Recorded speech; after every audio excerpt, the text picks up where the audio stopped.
Ladies and gentlemen, I don't know what to say to you people. I'm going to tell you what my internet provider tells me. When I call up Globe, which is the internet provider I have here in the Philippines, they will tell me the reason that the internet goes on and off is because the internet is flickering. They use that word, flickering. I'm not kidding you. And our livelihood around a flickering internet service that you, not myself, but some people could be in the middle of an important meeting on the internet, and you have to move on. Now, you know darn well I'm not going to let a troll come on my channel, and that's just not going to happen. We don't answer troll comments, and I immediately go to their channel and remove them, and here we have Chase Home. We have him right here. No content, no videos, no nothing. Go create another channel, Chase. Adios. All right, so Chase. Yep, nobody got a notice. Yep. Nobody got a notice. No one ever gets my notices. It's an amazing thing. The internet and Globe, or the service provider in the Philippines, no one got a notice. No one knows. Someone now knows watching because the internet is flickering again. Yes, sir. No one is watching. 2 people. You know what? I should sing. I should do a Big Kevin parody, and I should sing something. But I'm not going to sing. I would sing for Warren. He loves the bear went over the mountain. Maybe I should talk about Warren for a few minutes. I don't know where Warren is. I don't know how he's doing. It's going on 2 weeks. Tomorrow will be 2 weeks since I talked to Warren. And he doesn't respond to emails or on Skype. Actually, this is my fault. I should have gotten the telephone number to the hospital that he's in, so at least I could call up administration. But it wouldn't do any good because he's in the intensive care unit. So there is no update on Warren H. Okay, so it looks like we're going to start to have some people come back. Scott Del Fuego was here. Thank you for stopping by. Welcome to the machine, Scott Del Fuego. So we're going to, all I really care about is that that the internet is going to continue to stay on. I cleared my browser. Before, I ran a 5-hour full system scan from starting at 2 o'clock this morning. I've done all of those things, and still the internet here is what Globe says flickering. Thank you very much, Scott Del Fuego. The hard hat protects the world. That's a good one. The wordsmith has spoken. All right, so what I was talking about Warren H. There's no update on Warren H. Larry is in Venezuela, and he sends his love to Warren H. Everybody sent their love to Warren H. In the last 2 weeks, I've gotten numerous requests for people that want to know about Warren. I can't tell you anything new. Like I said, it's my fault. I should have gotten the telephone number to the hospital that he's in. It never came up. We never expected Warren to spend 2 months in the ICU. He went in on December 1st. And since December 21st till now, February, I'm going to start at my notes again. We're going to go, well, we did the fact that there is a blogger on YouTube that has stated that his channel only quotes facts and that his channel is based on truth. And one of his truths, we'll just start from one. One of his truths is that Michael Fazio is gay for Warren H. because I want his money. And not only am I gay, I'm flaming gay. I have a video to attest to that fact, thanks to a subscriber that sent that video in after I sent out a request. When the NBI said, Michael, please send out a request for videos that we can work with, someone sent me that video. Now, not only in that video does this particular blogger say that Michael is gay for Warren, but, well, I will assure you that that part of his truth or his facts, that's not true. So we'll move on past that. I went into great detail in video number one. So the second person that the blogger went, well, you know, Dave, he might be a little bit like that. Now, that means in hand signals or sign language in New York when we were growing up, that Dave might be gay. Now, that's nonsense. You and I both know that. We all know that. And then he says, do you like that I called your wife an effing bar girl, Dave? Do you like it? And then went on to call Dave a molester of his niece. And there is no truth to any of the above that I just said. There's no truth to that at all. But this particular blogger quantifies his channel as a truth channel, only reporting the fact. Having a beautiful wife, but maybe that's a front. In another video that I saw a long time ago, and that maybe Roberto isn't or doesn't have a good relationship with his wife. Another questionable fact by this particular blogger that I don't know where he comes up with his information from. Now, the strangest YouTube in history is the strangest YouTuber in all of YouTube history is, of course, Aloe. According to this particular blogger, I watched a live stream from Aloe about a week ago, and at the end of the live stream, he pronounced that he is happy that he has pretty much the hate channel industry in a lockdown, and he's in charge. So I can't show you the things that Aloe sends to people, but I could tell you that some of the stuff is quite bizarre. Bizarre would be a very timid way of putting some of the strangest pictures and or what they call a GIF, GIF on Facebook, some of the strangest and most bizarre things I have ever seen in my entire life. Now, personally, I wouldn't go along with the fact that this particular blogger believes Aloe is gay or has said that in the past, but he does do some strange things. Now, DNC, talking about DNC has to be mentally challenged, let's call that, according to this blogger, because DNC buys props of an oddball nature and uses those props in his videos. Now, I have a lot of props that I use in my videos too. It's called video creator license. So if you're a video blogger and you have a creative, but I would never, and if I've watched every video that DNC has ever produced, his next upload, even if he puts it up and takes it down, usually it's worth the wait. Now, Flying Circus, probably because of some of the content that Flying Circus has up on his channel or had up on his channel. I don't know. I personally watched one video from a guy that created a product called Spernips. I'm going to go to read my comments.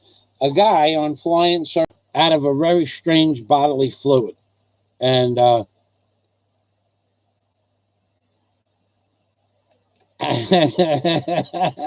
anyone that claims their truth is the only truth is a liar, a fool, or a lunatic. I would agree with that, Scott Del Fuego.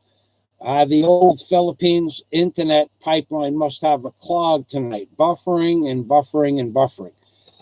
I don't know. You know, it's cold weather in America, and there are people, if you go on these dating sites, there's like 10 lines of people from every city that are all online. There are like 1,000 girls looking for guys.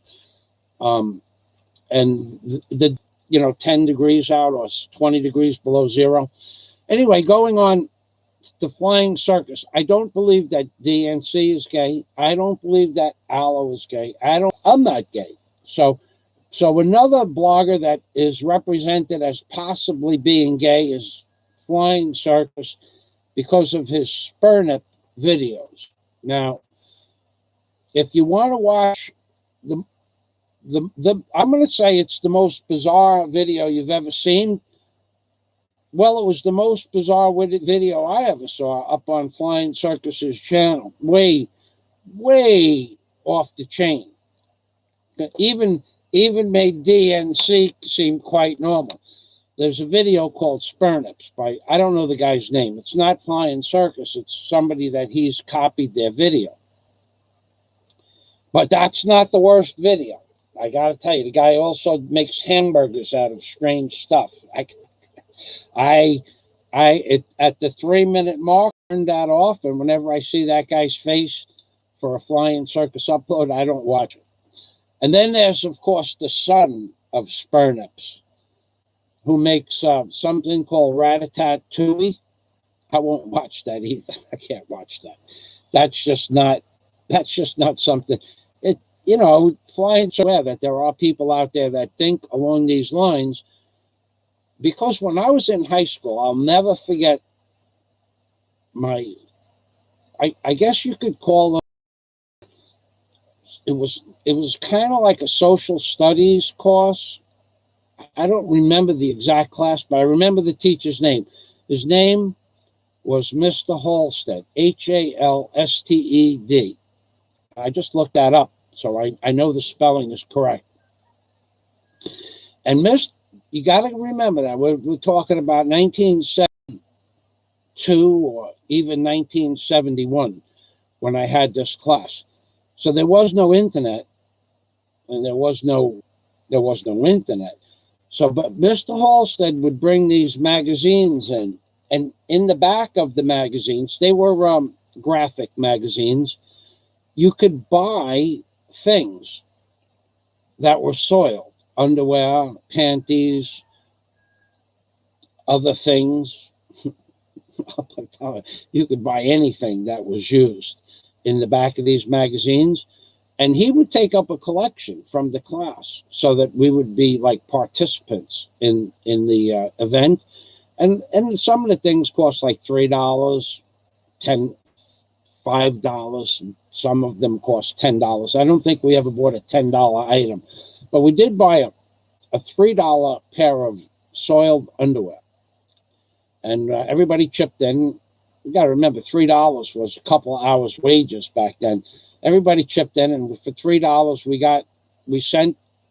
we did not send anything. The Halstead sent a letter with the $3 check in there, and he got back a few weeks later a pair of soiled underwear. That was his way of introducing us to the other side of life. And it was a social studies class. I got to tell you, he was one strange dude.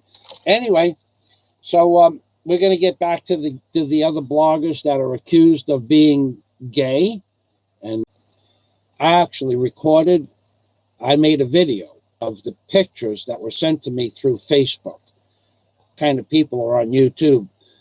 And the guy not only did Scott the pictures are disturbing, but the NBI guy said, where does he get these pictures? I mean, no one that I showed the video to understood where the pictures come from. I'm going, don't ask me where the pictures come from. I have no idea. I was, at the time, I was 64 years old when I saw the pictures that the guy from Switzerland sent. He apparently sends them to a lot of people. And I never saw anything like that in my life. In fact, I heard stories about that, but I didn't believe it was true. But yet he has multiple pictures. I'll tell you what, Scott would confirm this. If anybody ever posted those pictures in a YouTube video public, the channel would disappear within minutes. They're just that disturbing. So that's what the guy from Switzerland that runs a channel that he's proud of called a hate channel, that's what he sends to people when he gets upset with them. And the reason I even mentioned for recently, and for purposes, of course, to advance both their channels, to get more subscribers, to get more viewers, because they feel that spewing hate and the most vile, disgusting things I've ever seen in my entire life, statements and or pictures and or videos, they believe that is a genre that they should follow to enhance their channel and their viewership. Well, I don't know how that really works to anybody's benefit, but I will say I watched a video of this particular blogger on Alo's channel last week, and Alo built him up as the greatest thing since sliced bread. I couldn't believe it, and he was sounded really proud. Oh, well, thank you, Alo. Really appreciate that shout out, and and it seems to be that those two men are working towards a goal of building up their viewership, which is okay. But when a particular blogger came on, everybody was saying, shut up, go away, get that guy off, mute him. So at some point, I don't know who, I don't think it was Passport, but Passport was there. The Baggy Eyes was there. Quite a few bloggers. Cebu Boss Man was there. Ed Lippert was there. So somebody said, if you don't like this blogger, and I won't mention his name, but someone said, if you don't like this blogger, post in the chat the number 1. Okay? And for the next several minutes, all you saw in the chat window was somebody posted one time, then somebody posted 111, then somebody posted 111. There was like maybe 17 or 18 comments with just the number 1, but nobody posted anything but 1. So not only is Alo proud that he's running a hate channel, as he describes at the end of his video, that when asked the question, if you don't like this blogger, post the number 1, there were no other replies other than the number 1. None. Okay, so kind of says a lot about the guy running the channel and the guy that he's building up as his new YouTube buddy, friend, whatever. So that kind of describes Alo. That's why I brought Alo up. Oh, and also Alo said in the video that when he doesn't like a person, and he said this before, what he does is he researches your past and looks for dirt. And this is what he said he does. And, he doesn't make any bones about it. Personally, I don't, but there's nothing that he's going to find out about me that's going to make any difference in my life. Nothing that I would care about. But there are people that he's done that to that have cowered down to him. And apparently there's some people have soiled history. And Alo for whatever he is, he's a good researcher, and he will find that dirt. So, and he's proud of that aspect of his reality. And it is his reality. It's not my reality. I only went to the show because I got an email saying that there was going to be, or there was, I watched the show after the fact, that there was a show on of a particular blogger. And so, but I will tell you that Aloe has sent me pictures or GIFs, GIF, in Facebook that nobody in the NBI ever saw before. Nobody ever saw it. Nobody ever saw those. Nobody even would know where to get it. Now, one person said that that kind of stuff is readily available on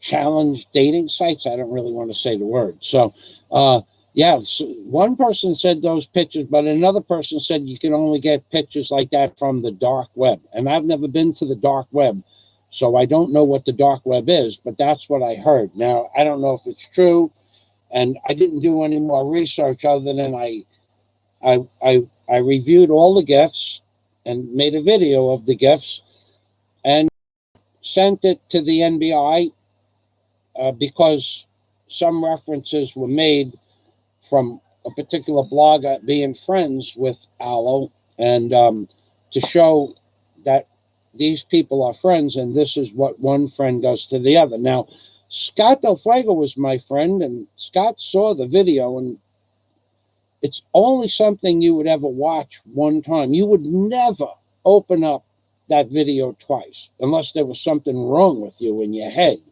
Now, I made it, watched it once, sent it to a few people, and all of them, including Scott Del Fuego, said, please don't send. One of these videos is enough. You don't need any further proof that there's something wrong here. So the association between Aloe and a particular blogger has been confirmed, that it does exist and that they do admire each other in some strange way. And I use the word strange in its proper tense. Yeah, that was some strange stuff, Aloe. The most bizarre pictures I've let's see, flying. So let's go back to flying circus. So Scott said that freak is so disgusting, I get barf in the back. Yeah, that's hard to watch. I get barf in the back of my throat thinking about it. What a weirdo. Yep, I would go along with that. John Boondin, flying circus, doing funny, crazy stuff, bit and English humor, bit and English humor. That's correct. That's pretty much what flying circus does. And flying circus is now posting really cool videos called Paladin or Have Gun Will Travel, I Dream of Jeannie, and now One Step Beyond videos. Is posting the old videos from and Mikhail's Navy as well. And he's posting a lot of those old videos. So if you like those old TV shows, I would suggest you subscribe to Flying Circus channel. Now, Scott goes on, even thinking you are being shocking or harassing people, I just thought that they were all, except maybe 4 other professionals that would understand those sociopathic and or narcissistic tendencies, that for people that send out pictures like that, it's just bizarre. It's like I would never send the video I made of the GIFs to anybody that I didn't think was able to stomach the pictures.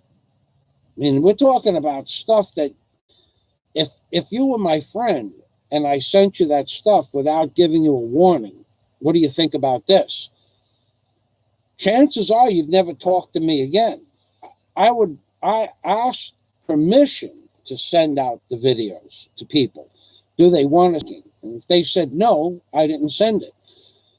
Or somebody that's professional that could understand the pictures. I got to tell you, bro, that's just one disturbing series of gifts, and it's recorded, and I can't put it on YouTube, but it did go to the authorities, and I don't understand why he does that, but, you know, he just doesn't care. Okay, so John Boone Bean, it needs some small programs so you and all the other computers be connected. That's the dark web. Okay, all right, so, well, in other words, all right, so the dark web, according to John, so I don't know what the dark web is. I've heard the name hundreds of times. It needs some small programs so you and other computers can be connected. That's the dark web. Okay, so apparently it needs a mother computer.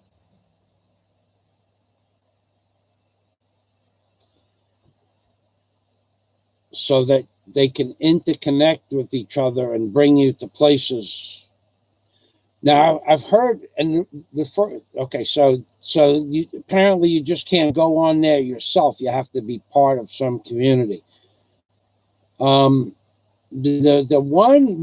first time I ever heard of the dark web was many years ago, but the first time it became a national icon in the news was when Hillary Clinton and Uma Abedin was said to have done things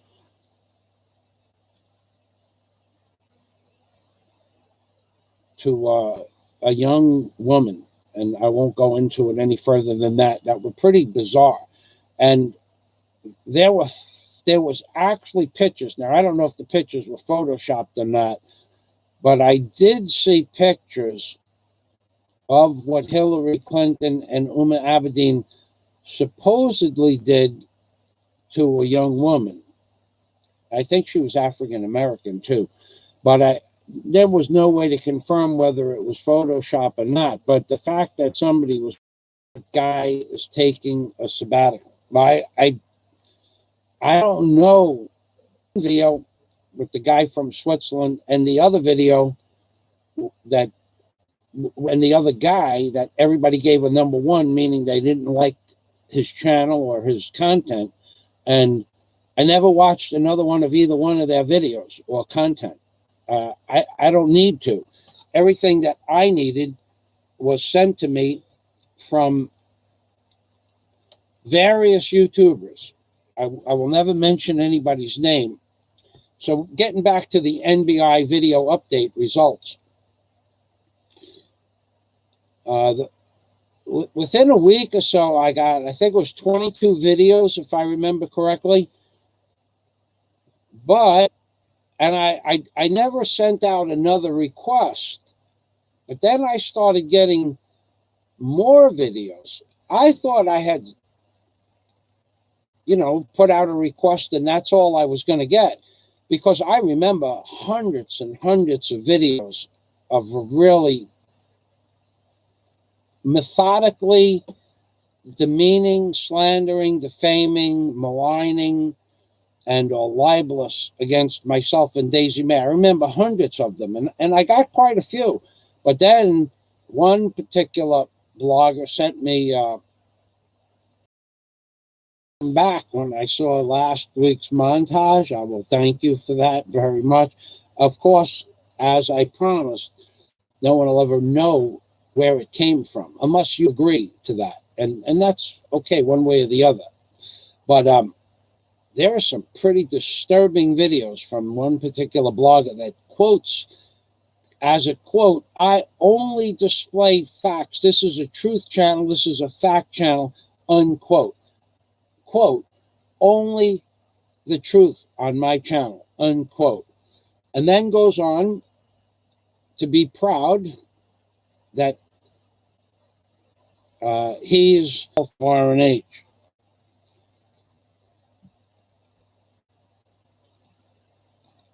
And I haven't come on your show.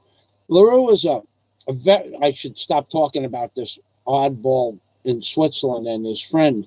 LaRue is a very religious person who always comes on the show, hello, host. and she's very much into the concept of God and God being the center of her universe. So thank you for stopping by, LaRue. So if you want to see a life, LaRue Segrest is that person, and quite a few people that I see up on my screen do go to her channel. So thank you for stopping by. Yeah, that's just great. Yeah, I apologize, LaRue. I've been busy. I had to do an equipment repair this week. Probably took to do that equipment repair, all told, getting everything prepared, breaking the equipment down, cleaning the equipment first, and then pulling the starter out, all the terminals and posts and wires, and making sure each wire had connection to the next part of the wiring circuit. Probably spent 2 days doing that repair, and that was 2 8-hour days, and one was in the rain. The next day, I rested. I pretty much slept all day. So LaRue has a great channel. Let's go back. Thank you for stopping by, LaRue Segrest. Let's go back to my notes, and we're going to find out, according to this particular blogger,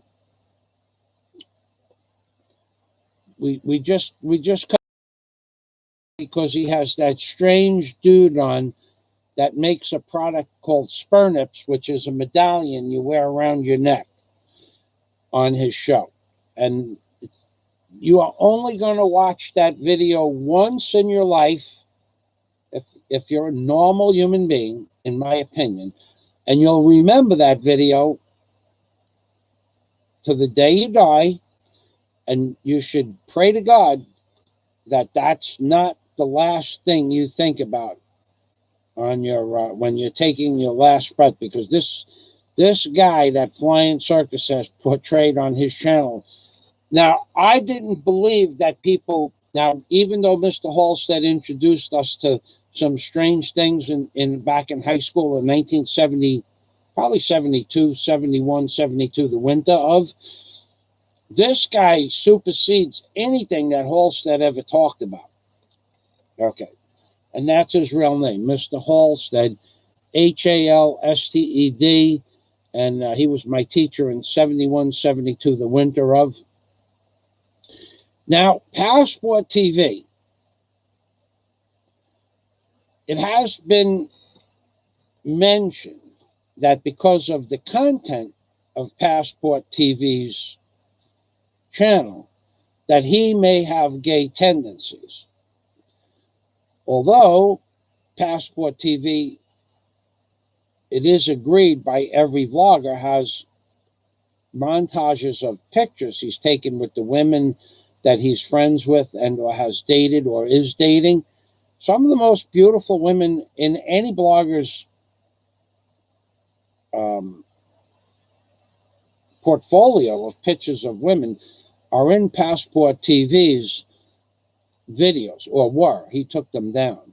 So, but to come to the conclusion that he might be gay would be far-reaching.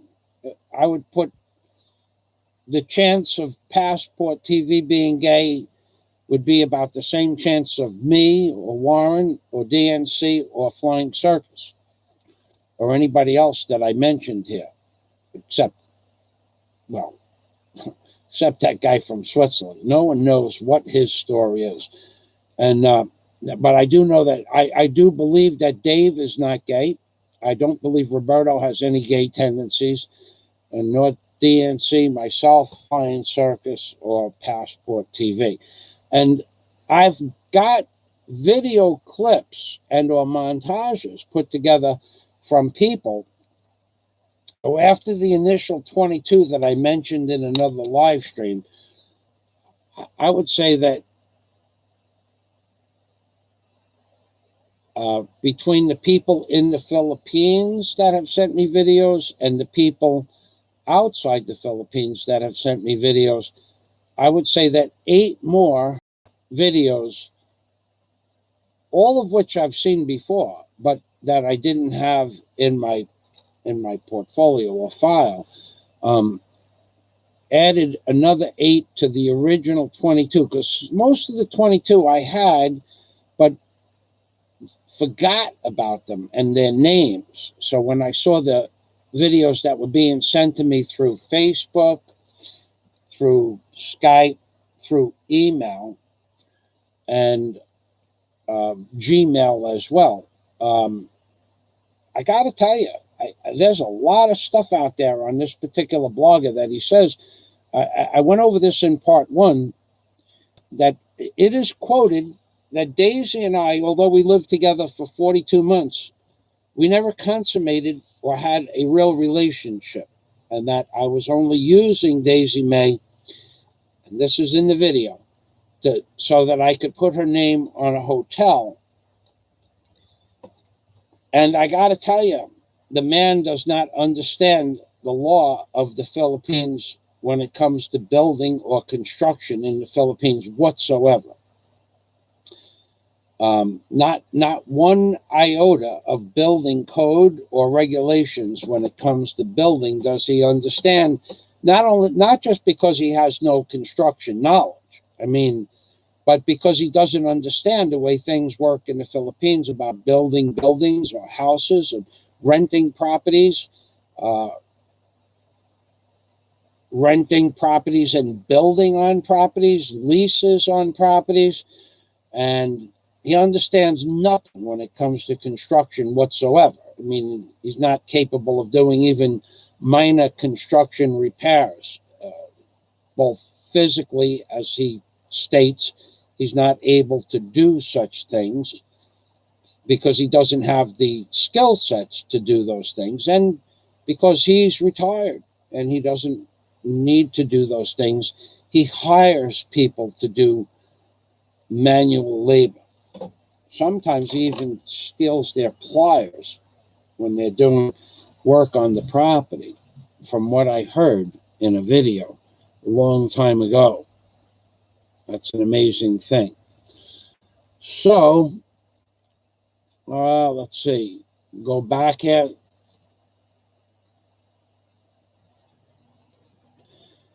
let's see. Laura, just listening host. Thank you for coming by and just listening. Thank you, LaRue Seagrass. LaRue, not Laura. John Boone Bean, will run your channel when I got time for it, LaRue. Yeah, there's a lot of people blogging now that you just don't get time for, John Boone. Scott Del Fuego, the wordsmith is about to speak. Michael is a working man at breakneck speed. He has probably 3 projects going that a normal individual could do one of at a time, then another 3 or 4. That's his normal workload. Now, that's interesting that you say that, because I like to keep 2 or 3 projects going at any one time. I get bored with something, I'll work on it for 6 or 7 hours, and then I'll go to another project. Or I will simply know that I have to get, as a contractor, the final result of most of my deck and dock building work was a finished deck and dock. But you don't build a deck and dock preparing the plans, the materials list, the supplies, the labor, and around the weather and around holidays. You don't build anything without having a plan. So in order to get the hotel built, there's certain other things that have to be prerequisites that have to be done. And I don't do them in any special order. I just do them when I feel like doing them. For instance, when I went to Cebu last week, I went for several reasons. I needed that 7-into-1 USB hub. I wanted one of those because mine is starting to falter. I also wanted a particular kind of primer to prime metal called OSPHO, O-S-P-H-O. They don't have it. They never heard of it. It's a kind of solution that you put on a dusty rust, light rusted surface, and it hardens the rust. It does it on a molecular basis. And it hardens the rust. It's called OSPHO, OSPHO. You can buy it at any Napa store in America or any automotive store in America, but no one in the Philippines ever heard of that product or anything that does that. Just not possible to find that product. So I'll do it a different way to get the rust off of it. So that's another project that I have going. I'm refurbishing an antique wheelbarrow, a 1908 wheelbarrow with metal wheels, and the entire wheelbarrow is riveted together. There are no, all the metal parts of the wheelbarrow is riveted, and there's no rivet that has come loose, even though the wheelbarrow's been outside probably most of the last 110 years. The metal is still intact and in workable, I mean, totally usable. The wheelbarrow is in such good condition that if you just bought a brand new wheelbarrow here in the Philippines and just accessible on my Patreon channel, and any construction that I ever do from the point of selling the house in New York onward will never be on YouTube. I don't think I will ever post a video on YouTube of the construction project. It will be on Patreon, and when the job is done, then in a few years, then I'll post them on YouTube. Now, another interesting thing I've heard from this so-called blogger of truth that only states facts is that I've been digging holes for 6 years. Well, that's not exactly true. I've only had the lease for 3 years and 2 months, so I couldn't be digging holes for 6 years. Another interesting factoid that doesn't have anything to do with reality is that neighbors don't like me. That's not exactly true. Okay? It's hard for me to walk down the block without everybody inviting me into their house for breakfast, lunch, or dinner. That's a fact. Another interesting factoid that I hear all the time is that if I was building a hotel, it should have been done by now. And I'll just explain to you about how things work in the Philippines. All right. So, I blogged about a Chinese contractor last year and a half, almost 2 years ago. And they had a property in Alona Beach, and a Filipino contractor started working on the property. And I guess they worked on it for close to 8 months, 9 months. And all they had in was some of the footings. It was a big hotel, but it's just some of the footings. And the footings were on what is called a pad. And the pads were exactly 5 feet by 5 feet and 18 inches thick. And from the pads, the columns rose up out of the pads. But there were there was a few beam boxes from ground level from one column to the other. Maybe out of I think there were 46 columns, there might have been 12 that were connected with a beam box. But the pads were only 5 feet by 5 feet, and they sat on sand, not soil, not coral, sand. So the Philippines contractor is one of the biggest contractors in all of Alona Beach, but he chose to put 5 by 5 pads down when he should have put like 9 by 9 pads down. So after about 8 months of only having the pads complete, not all the pads. He didn't put all the pads in because he had to have access to a secondary piece of property that the hotel chain that owns the hotel was in the process of purchasing. So there was plans to build on a lot that was catty-cornered, like the two corners of the lot met. I don't know how to say it. but there was only a 22-foot wide road between, or opening between, the two lots. So if two lots met on the corner, there'd be no way for a truck to get through the corner.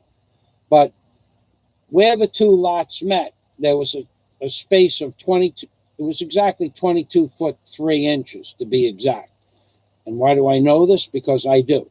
So there was enough room for a truck to go through catty corner. So after 8 months, the company, run by Chinese people, said to the contractor, we will pay you for what you've done, but we will ask you to abandon the job. At which point, all 46 columns and 46 pads were removed. So at which point, the owner of the properties, when he finalized the deal for the second property, what he did was he literally sent to China, all legitimate, all 100% legitimate. He sent to China for 23 Chinese master builders.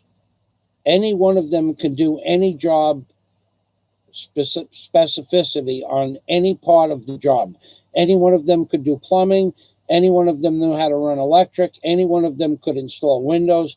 Any one of them could use the rebar bender. Any one of them could weld or burn. Any one of them built forms, put the forms together, stripped the forms, and on any given day, they would switch jobs, because I watched the building being built from scratch. And those men are allowed in the United States on a working visa, all of which were certified by the building construction of the Philippines. They were allowed to stay in America for 6 months, 180 days. So they came to America and they started working, and they worked every day, 12 hours a day. On Sundays, they worked between 4 and 6 hours a day for 180 days. And they got 3 floors of the building, the pads, the beam boxes, and the floors, and 3 floors of staircases on the first property in 180 days. Then they had to go back to China for 6 months. So then the Filipinos came in and started doing the block work between the columns. All the Chinese men did were the beam boxes, the floors, the pits for the jacuzzis, and they built, and they dug the hole for the pool, which is huge. It's a big diving, commercial grade diving instructional pool. So after 180 days, the same men came back. Now, I know they're the same men because they always, when I to Alona Beach, they always greet me. And I know some of their names, and they all know my name. And I made other videos, which, again, are only on my Patreon account. So that was going on 2 years ago. Well, it was long before I left for America, so probably 2.5 years ago. And when those men came back, the same 22 men came back, the same foreman. Now, he was allowed to stay in America to run a different job, so he must have a dual citizenship. And he ran another job, a bigger job than the one that's close to my house in Alona Beach, but he ran a bigger job. So he had 2 crews going back and forth from China. The first crew stayed working on the hotel near my house, and the second crew only worked on a hotel a few kilometers away. But that took every bit of, I would say, well, from the time the Filipinos started it, 3.5 years. But there were 22 of some of the best. These masons were way better than the guys I worked with in America. Because the guys I worked with in America, maybe there was one guy could float concrete, another guy could tie rebar, but those guys didn't do plumbing or electric. The Chinese guys could float concrete, tie rebar, cut rebar, bend rebar, figure why. All of them could read plans too. On any given day, any one man would be reading a plan and working on a different part of the hotel, bending rebar, setting up cages, setting up frames to hold the cages of the rebar. And these guys were master craftsmen, and they ranged in age from about 25, I guess the youngest guy might have been 25 or 26, and into their mid-50s. But every one of them was a master builder. Then, when the Filipinos took over, when the Chinese men were leaving about a month before, over 40 Filipinos came on the job to do the brickwork and the mason work. And so there were hundreds, there was about 40 plus men and 62 men that were building the building, were master craftsmen. And that took 3.5 years. Plus they removed all the original structure. That's a hotel that was done by professional builders in the Philippines. That's a one in a million shot to see something like that. Because there's another hotel that was being built near my house for 5 years before I moved to the Philippines. The property was purchased in 2009, 5 years before I got to the Philippines. And when I got to the Philippines, the property was not done. Not even the first floor was finished. And then there was the second floor appeared to have a deck, but they had no walls. Okay, so, nothing was finished. So that project that started in 2009 should be done by the summer of 2020, according to the person I spoke with. So it took 11 years to build not so big 4-story building. And they had the same men working on the project for 11 years. So now there has been breaks of several months where the project ran out of money or they were building something in Manila. But it took 11 years to build a 4-story building. And it's not a big building. Now, I know a guy named Mike, and he could come onto the same site in America and build that 4-story building from the time they broke ground to the time that building would be finished with a 9-man crew. That building would be done in 7 months, finished, ready to move into, a turnkey operation. Okay. And Mike, his name was Mike Kallela, Callella, Mike Kallela. And he built 2-story, 10-room wood frame houses. After the slab was done, he would come on that job and he'd build a 2-story, 10-room house with a garage, 2 bathrooms, 2 kitchens, windows, doors, roof, floors, wood floors, everything. He would build that building in 25, 27 days. It would be done. It would be like a miracle. The frame for the building, plywood roof, the sheathing for the plywood walls and the roof and the floor sheathing would be done in 5 or 6 days. And I'm talking about just a 9-man crew. That wasn't his concrete crew. His concrete crew could do the same thing with concrete in 2 weeks.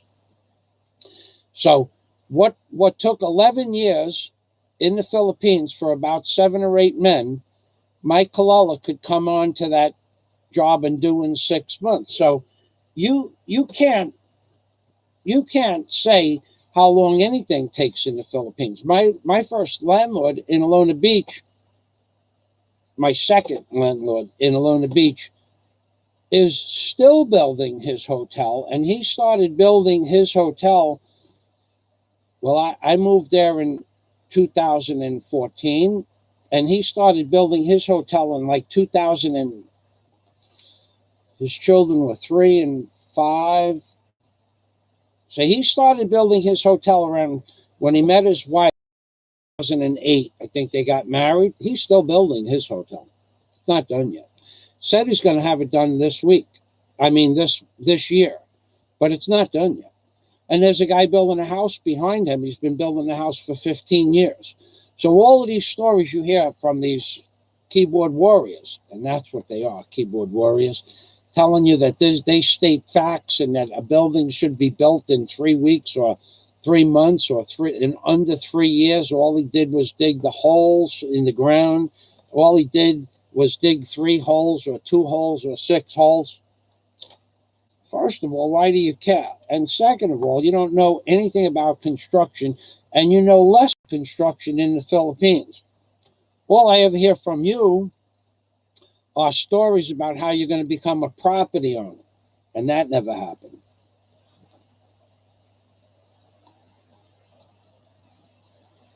You're welcome, LaRue. We see the great Dennis is here. Hold on. Scott Del Fuego says, in my experience, the one that tosses out random hints about others' sexual preferences in an attempt to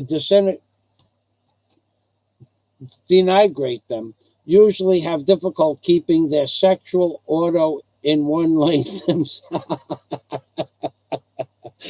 Multiple lane sexual preferences is what Scott is saying that may be taking place. That's a good way of putting it. Scott Del Fuego, nice to see you here in Fazio's country. Thank you. Here in Fazio country, Fazio country meaning my live stream. Yes, LaRue is. Thank you very much for stopping by, LaRue. Thank you, Scott, for acknowledging LaRue. Dennis Adams. Hello, stoves are done being fed. Howdy, everybody. Now, Dennis Adams, being that it's winter and people are heating their houses with gas and electric and sometimes a wood or coal-burning stove, Dennis Adams has proven to me on his channel with his uploads of how to operate coal-fired stoves,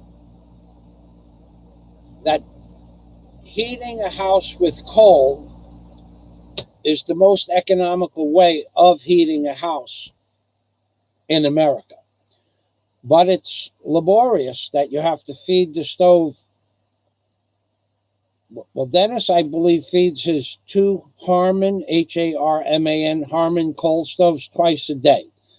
And each one has to be fed twice a day. So one heats his outside property, garage, and a workshop, and the other one heats his house. And when it's really brutally cold out, he turns on an electric baseboard heater. But he knows how to stoke a coal stove and how to put the coal in a coal stove and how to regulate the damper and the bottom door that opens up, the draft door, to open up to allow for drafters. There are several variables of how much air goes into the bottom door and how much goes up through the stove and through the flue. And some stoves have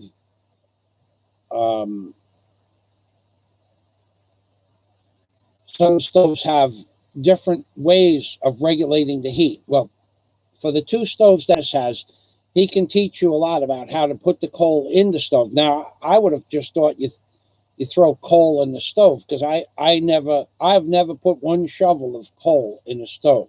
Although I had a potbelly stove that I probably threw 50 cords of wood into over the course of a couple of cold winters. And when we used to go up,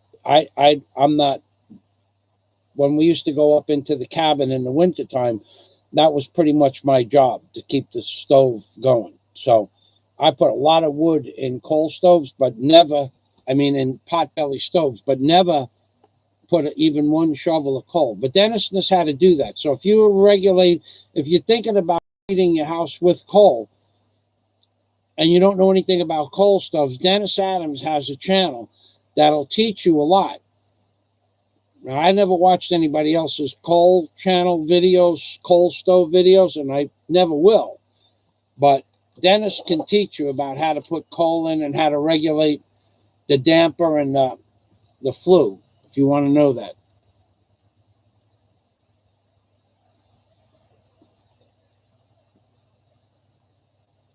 Big Kevin gave me a big shout out yesterday. Big Kevin, I got to tell you, that show that you put on yesterday, yeah, baby. I was coming into my house yesterday. Big Kevin has been putting on some good shows lately. So I'm coming into my house and I had the computer on and I had the speakers on because before I left the house for a few hours to go do something, I had to do some work on a starter and that I had rebuilt. And I'm coming into the house, Fazio this and Fazio that and Fazio this and Fazio that. I'm going, I hear my name, and Big Kevin was giving me one shout out after the other. Fazio does great construction work. He's a real man. He knows about how to run a boat, how to do construction, how to run a construction company. He went on and on and on. And I came in and said hello, but I only came home for lunch, and I needed some emery cloth to clean up some battery terminals and a few other things, some oil that I call corrosion block, because that's what I put on the terminals after I clean the terminals, I put corrosion block on because it conducts electricity and it keeps the terminals from corroding. So Big Kevin, he has become a powerhouse in the YouTube industry. Thanks for the shout out. Yeah, Big Kevin, actually, I have been losing weight. I've been, my foot healed up, and now I get a lot more walking in, and I get a lot more work done. I'm doing work, and I get a lot more work done. So actually, I noticed that because the belt that Daisy bought me for Christmas, I had a mark on the belt of where to put a hole. And I put a hole in the belt at that mark.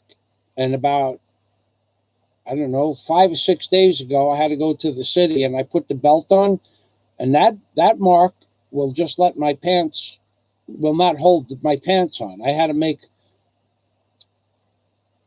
what I did was I sewed 1 1/4 inches of the hem of the pants together, of the waistline of the pants together, because I was in a hurry.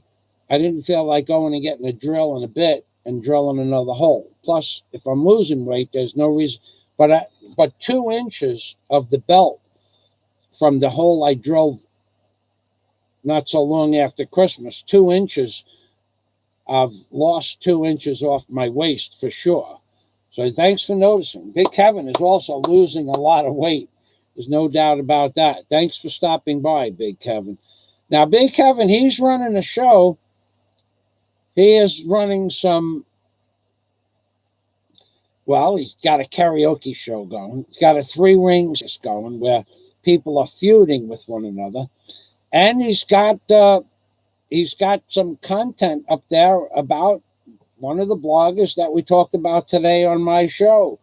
And Big Kevin realizes that he tried to be friends with a particular blogger, and 20 minutes later, the blogger was back at it, demeaning Big Kevin. And Big Kevin realizes that becoming friends with certain people and letting the past and bygones be bygones is just not possible. And I really found that part of your show interesting when I listened to it after the fact, is that so many people are coming to the same conclusion that this particular blogger that everybody is encountering on YouTube is not, it's not possible to get along with that blogger. Just not possible to get along with him. There's something inherently in his inherent nature that he needs to have strife, and he needs strife in his life. That's basically his life is strife. I mean, I could put it another way, and I will soon, but his life is not complete without 2 or 3 different conflicts going on at the same time. And the truth of the matter is, there's been a conflict between him and every single other YouTube blogger that I know of. And that's his thing. I mean, that's what he enjoys. Some people, I like to go swimming. Some people enjoy. I met a woman the other day that does karaoke. Really bad, I would say, but she does karaoke. And I said to her, would you like to sing? We were having lunch, and she goes, yeah. And she started singing. That's enough. That's enough. Okay. So you like to do karaoke, but you're not real good at it. And we laughed. And that was the end of that. But so some people like to do karaoke and they're not good at it. And some people like to do karaoke and they are good at it, but at least they have a hobby. The other fella is, his hobby is strife is life. And that's not the name of his channel. There is a channel called Strife is Life, or Life is Strife. That's not the name of this other blogger. But Big Kevin, if you want to know who the blogger is, you can go watch Big Kevin, 3 Ring Surface. Big Kevin. There's Big Kevin right here. And I think the name of the video, let's go to his page, was 3 Ring Circus. So let's open up Big Kevin's channel, give him a big shout out. And let's see what the name, if my video, and then he went on for 2 more hours. I think that was the video. So we'll find out now. See how long it takes to load a page? Okay. 3 Ring Circus, 458 views. So I'll give you the link to the bit.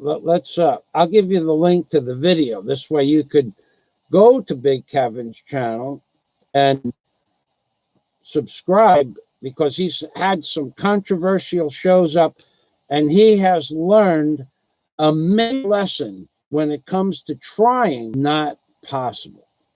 Okay. And it takes everybody a trial and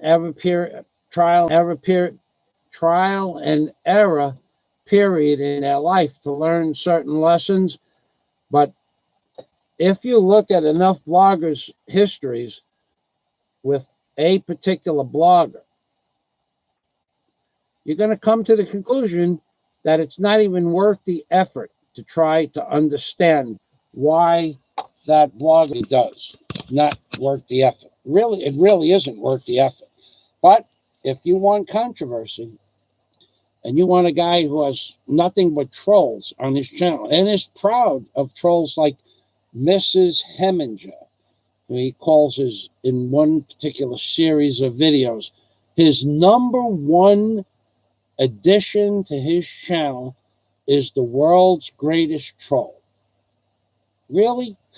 Come on. Heminger? Mrs. Heminger is the world's greatest troll.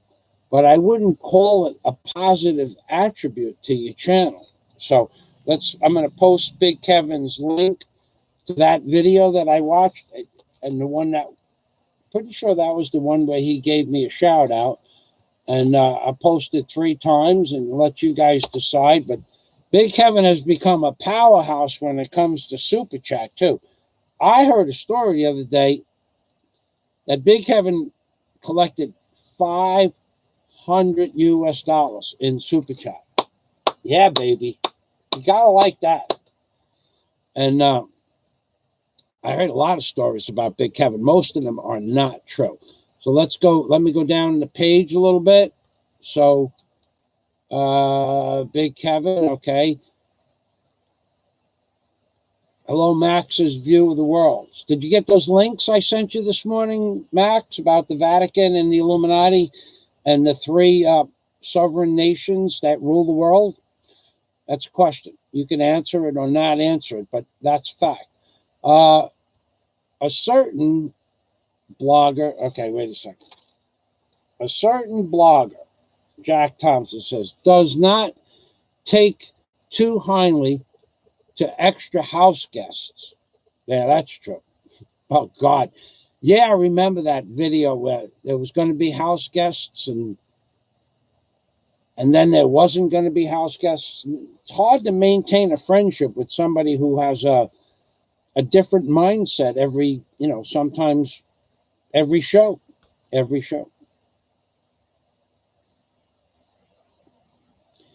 Yeah, Max, I posted them in that video, the ancient Masonic statue in Cebu. I posted it as the pinned comment with two links to the Illuminati, how the Illuminati controls the Vatican, and how the Rothschilds control the Illuminati and the Masons, by the way. Okay, so Big Kevin gives me a thumbs up. Most of them are not true men. That's what Big Kevin means. A man has the ability to make a decision, and right or wrong, he lives up to his decision. He'll admit to making a mistake, but some so-called bloggers, they won't admit to making mistakes, and that's the truth. So Big Kevin says some of them are not true. So they're not even willing to admit that what they said is what they said. They're not even willing to admit that. They'll deny. You'll have video proof of that person and another person in the video quoting the name of the channel and the name of the people they're talking about. And when asked if they made that video, they'll say, no, that wasn't me. Okay, that wasn't you. Okay, so yeah, that's what Big Kevin is talking about. That Big Kevin went on his show, and about a week before, he had this other blogger on his show, and they had words, and then those words I saw appear on the screen, and then they were deleted, because that's what this blogger does. He puts up comments and videos and blogs and then removes them so you can't see what he said the day before or an hour before or a minute before. And then he said to Big Kevin, I never said that. And he did the same thing on Alo's show, saying he never did a certain thing to Brutally Lauren.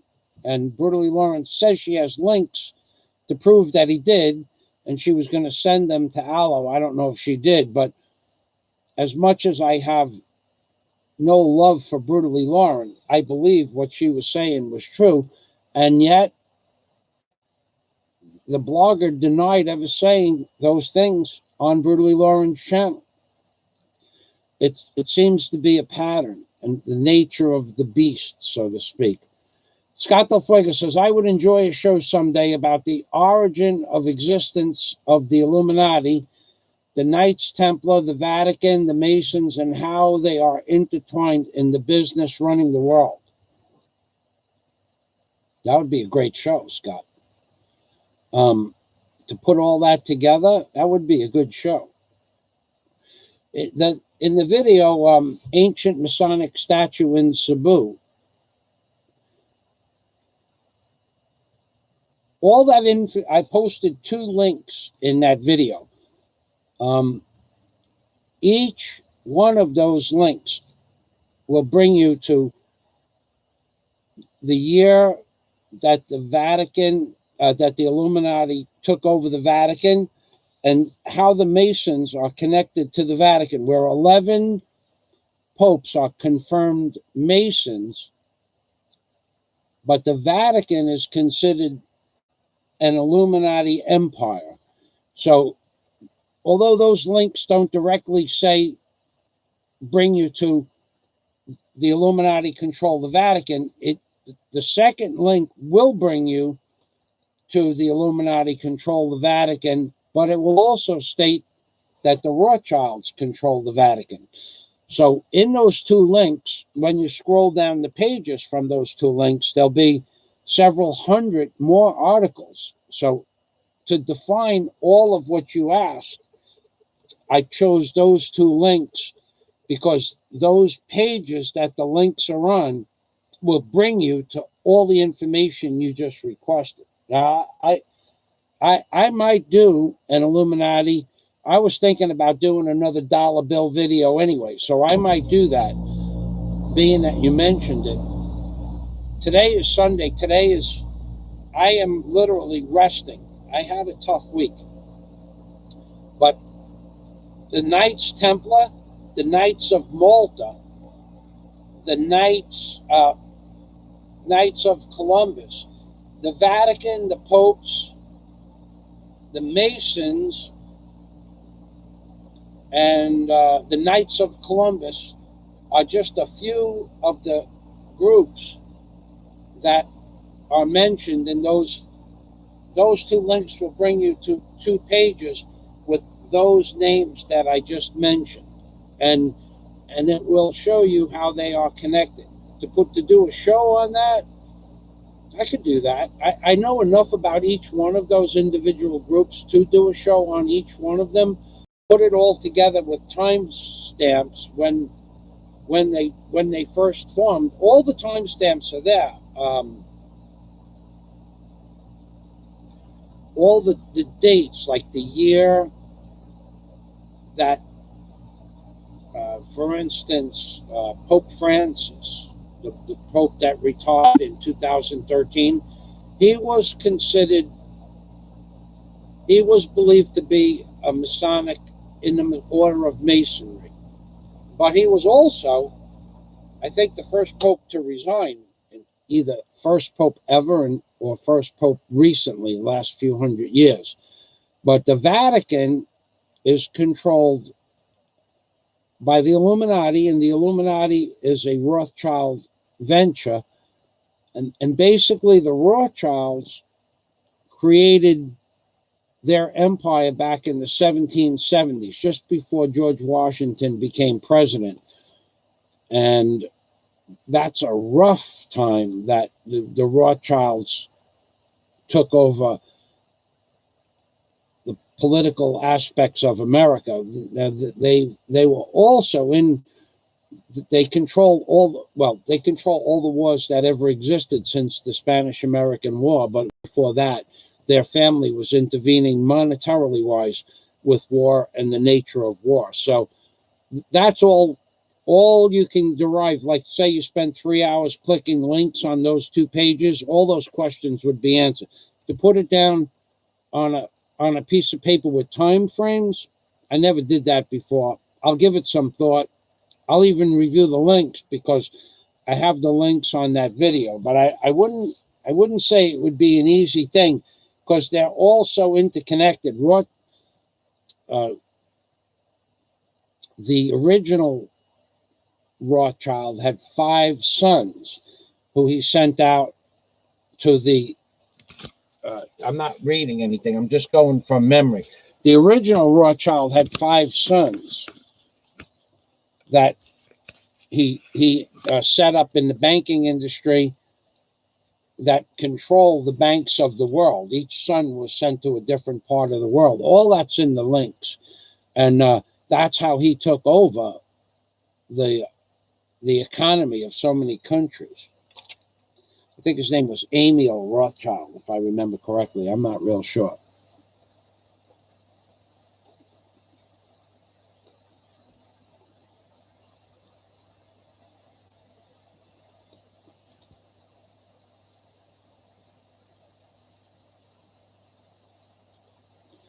Okay, so Max's view of the world. My dad and granddad were in the Scottish Rites of the Masons. Now that's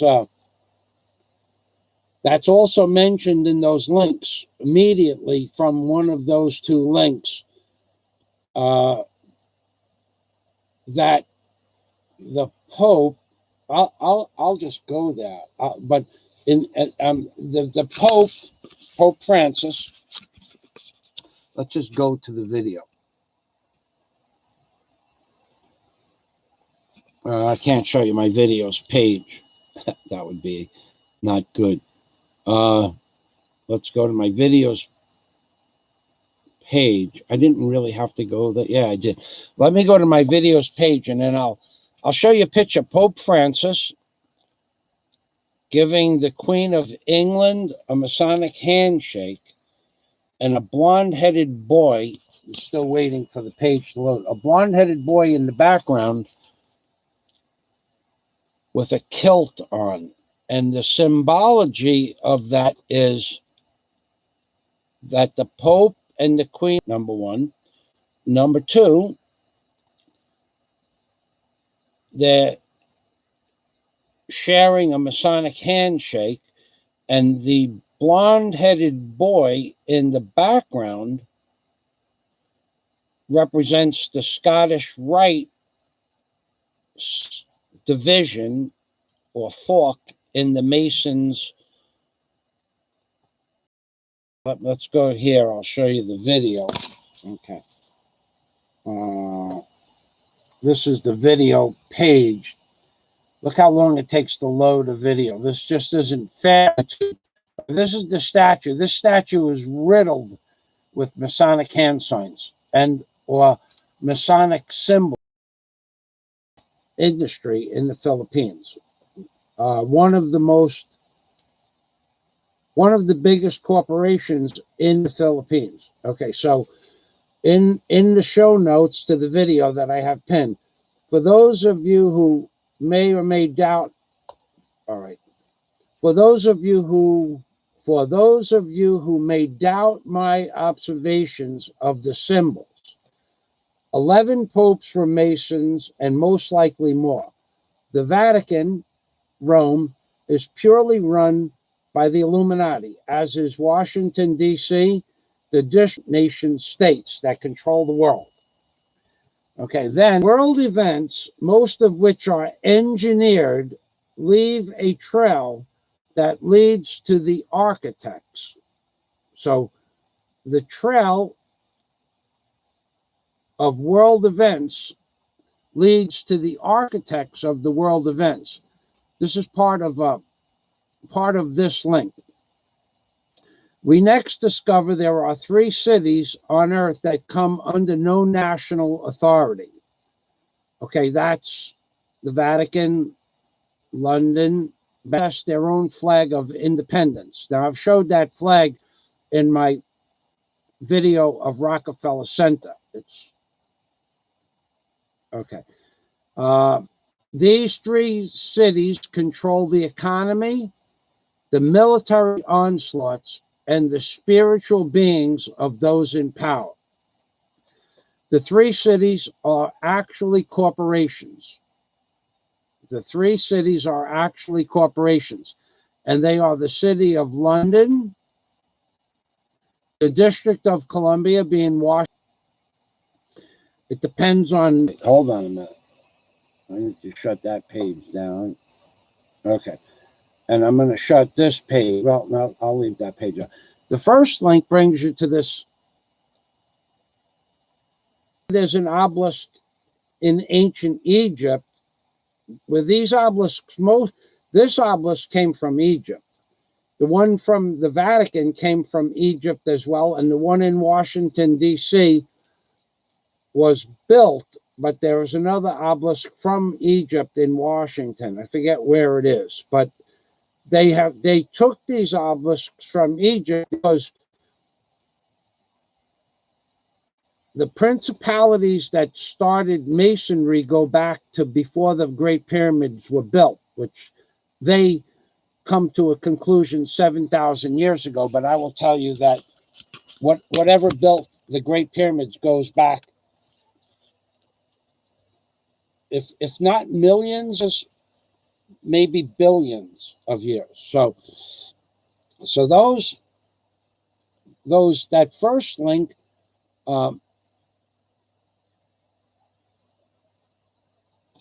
okay, the first link brings you to some information like in DC is known as the Washington Monument. Now I remember the measurements of that. It's 555 feet. Some there's a 555 and a 666. Each side is 666 inches and it's 550 feet something. I don't remember all the numbers, but the numbers will eventually appear from these links. So in DC, the obelisk is known as the Washington Monument, was dedicated to George Washington, a Freemason Grand Lodge of the District of the Columbia in 1848. They also contributed 22 Masonic memorial stones. 250 Masonic lodges financed the Washington Monument, including the Knights Templar Masonic Order. And then the Vatican obelisk is located in St. Peter's Square. Now, the one I told you in Washington, that was built by stone and masonry. But the obelisk at the Vatican was taken from Egypt to its current location. The circle on the ground represents the female parts. Now, the city of London was formed when the Romans arrived in Great Britain 2,000 years ago. Okay, and then it goes on Egypt as well. All right, the city of London is not independent nation like the Vatican. Is not an independent nation like the Vatican. The city of London is a sovereign nation like the Vatican, but apparently it's not an independent nation like the Vatican. So, in other words, it depends on the Vatican to take its orders from. So the Vatican is independent of the world. So the city of London depends on the Vatican to take its marching orders for. So the city of London is known as square mile of London. I've said that in many videos. The Rothschild-controlled Bank of England, Lloyd's of London, the London Stock Exchange, British banks, and that link will bring you to all of this. So the city of London is controlled by the Bank of England. It's a private corporation owned by the Rothschild family. Nathan Rothschild. Emil Rothschild was one of his sons. Nathan Rothschild crashed the English stock market in 1812. So I don't know where that picture of the Queen is. It's probably in the second link. So this gives you half of the questions that Scott Del Fuego asked. That link will bring you to. And let's close that down. And we're going to go to the other link with the Pope. All right, we're waiting for it to load. Okay, yeah, the next picture down after this. Okay, so a handshake with the Queen in front of a blonde boy in a kilt symbolizes Scottish rite of Freemasonry. So you would only know that this is a Masonic handshake if you knew what the Masonic handshake was, but this is Pope Francis, the one that retired. The Pope is making a Masonic handshake with the Queen in front of a blonde boy in a kilt. So my memory of certain things like Nathan Rothschild should be something I would remember, but I don't devote a lot of time to the Rothschild. I did in my book, but not in real life any longer. So Emil Rothschild, he had 5 sons, so it's hard to remember all their names anyway. But Nathaniel Rothschild was the father that sent the 5 sons out to different parts of the world. So the article also goes on to say that it talks about the Illuminati in the Vatican, I'm sure. I didn't read down this far. All right, so then this goes on to give you also the Jesuits also are part of the Illuminati and part of the Vatican. And this now the reason that the three sovereign nations are represented in the Rockefeller Rink or Rockefeller Center in New York is because the Rockefellers control the U.S. oil trade, pharmaceuticals, food production, and part of the military.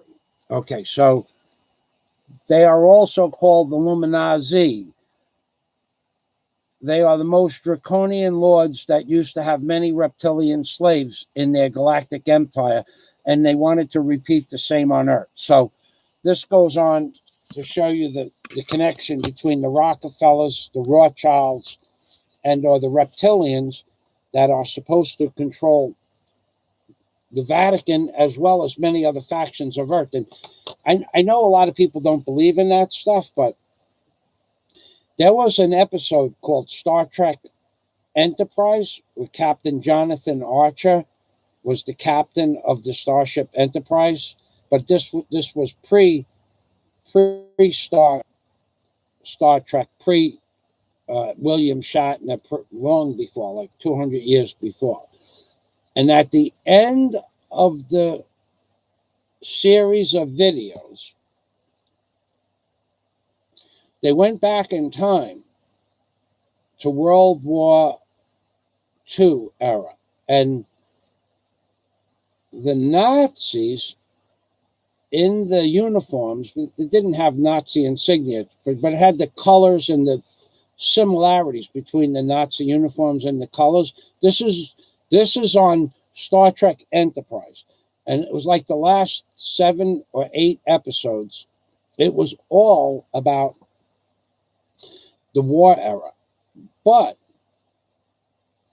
they went back as human beings, and there were normal looking human beings in the last 8 episodes of Star Trek Enterprise, but the Nazis were reptilian faced beings that ate mice. I think there was one episode that they would share mice whenever they celebrated. They didn't drink champagne. They ate mice or rodents. So there are references besides these crazy so-called crazy conspiracy theories. There are references to major TV, television, and movie productions about reptilians that controlled the Vatican and Hitler, or Hitler's time, that they were influenced by beings from other worlds or from a different part of this plane that we live on, and that Hitler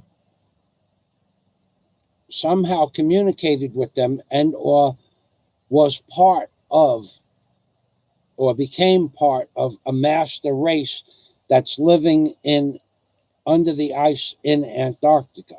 Okay, this is all true stuff if you want to believe it, but Hitler had underground, under the ice military bases in Antarctica for many, many years, and there were several U-boats that all they did was go back and forth and bring scientists to the Antarctic underground laboratories. And eventually, those places in Antarctica are off limits. Now, I said in my first live stream that no one ever circumvented the globe north to south or south to north over the Antarctic Circle.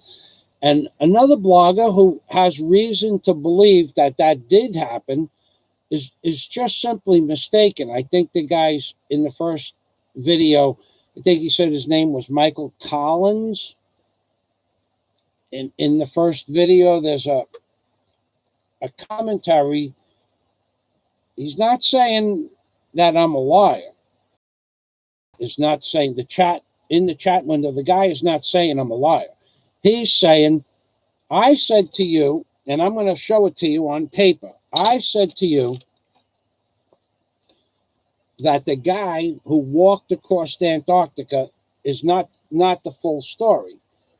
And the full story is this. Okay. I'm not going to show you that. That's for sure. The full story is that the guy, all he did was walk across a small segment of Antarctica. So, in other words, I'll do it with my hands like I did it before. Let's say Antarctica is shaped like this, and this is South Pole, and this is over the South Pole, over the top of Antarctica. The guy did not walk from the beginning of the South Pole where they have cruise ships around to the other side of, and it happened in, I think it was 2016. I remember reading about it, but the man did not, he did not walk across Antarctica. He walked across a small landmass that was separated from another landmass. So he walked across from, say, the thumb to the palm of the hand, which was like less than 20% of what Antarctica is supposed to be. No one knows how big Antarctica is because they won't tell you. But he only walked across one small section. And actually, it's in reverse. It's from here to here he walked across. So no one ever walked across or flew across. And if you try it, they shoot your plane down or they kill you. If you have a boat, they sink your boat. If you have an airplane, they crash, they blow up your airplane or shoot your airplane. Not allowed to go in Antarctica. I told you this in video 1.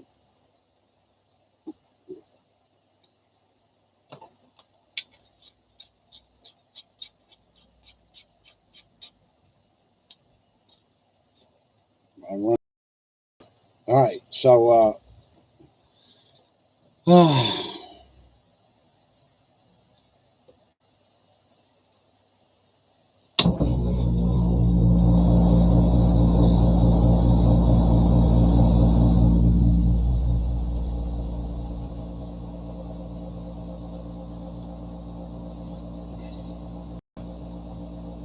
I'm reading the comments. I got to get, I see a lot of comments. I'm going to have to pass them.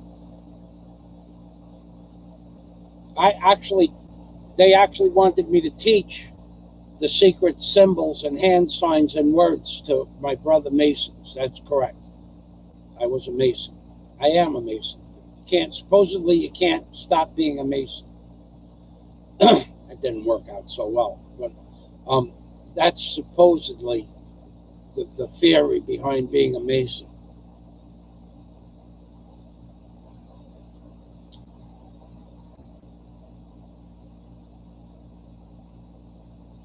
So Big Kevin says, I never got no $25,000 in stupid chat. I don't think you did either. But according to some blogger, you're a very successful man. You should be able to travel back and forth to the Philippines 10 times with the money that you've collected so far. I got to tell you, Big Kevin, even if you collected that much money, it's not much money.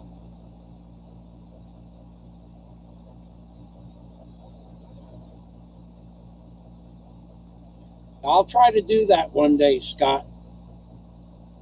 I'm passing by a lot of comments.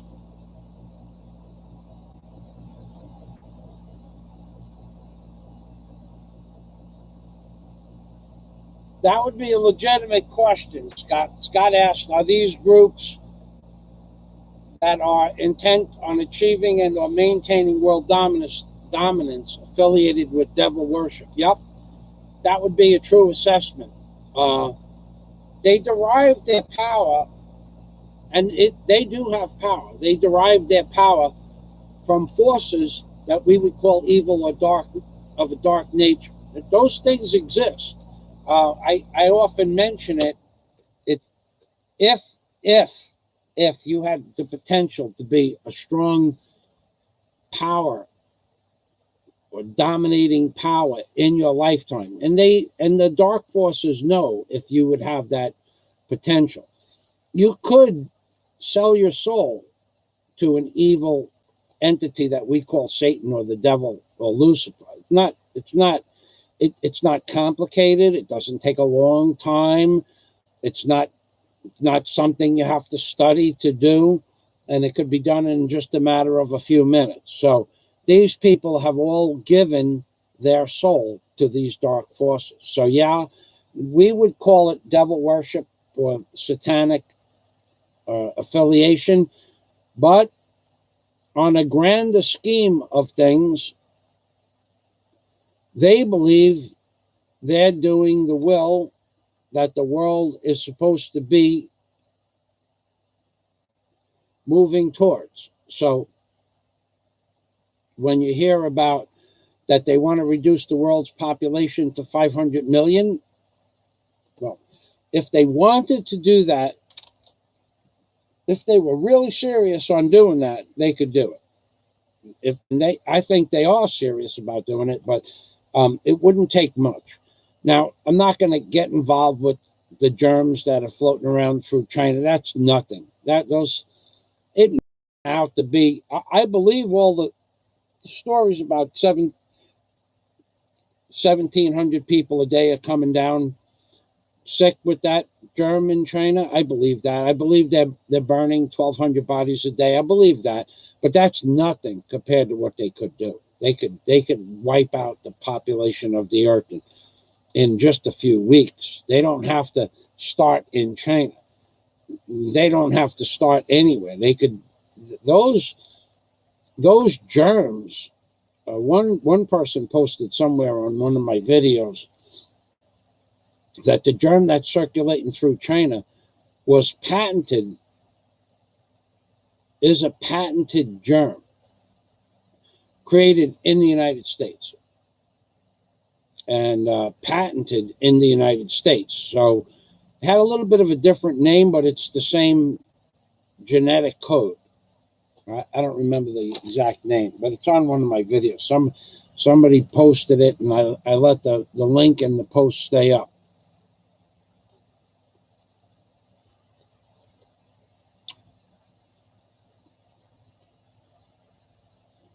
All right, let's see. Max says, in those days, a lot of people belonged to something. The Queen is in the Scottish, at the top echelon of Masons. There's you either think you go either Knights of Malta. I forget, because I never wanted to do that. It wasn't something I was interested. Everybody becomes a Mason believing they're going to be one thing or the other. Or you go to Scottish Rite. That I remember. So one of them has the little fez caps and the other one doesn't. Or both of them do. I don't remember. But the Queen is in the Scottish one.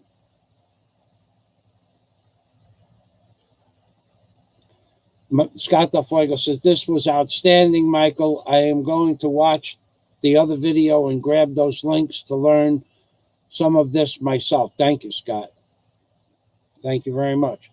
And Max is aware of a lot of this stuff and posts a lot of videos like this on his channel. So Max has a different understanding of the same thing, because you're going to get a different understanding. It's these things that I just talked about. You could talk about them and study them for 40 years. It wouldn't be enough time.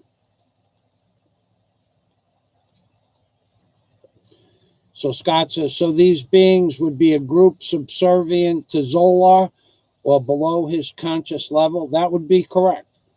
That would be a proper assessment. Zolar was a benevolent and God, so-called God-fearing and or benevolent being.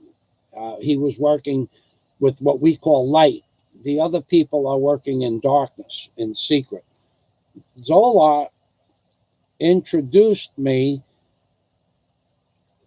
to the spirit world and showed me things that were going to happen to my friend's little brother, little Frankie.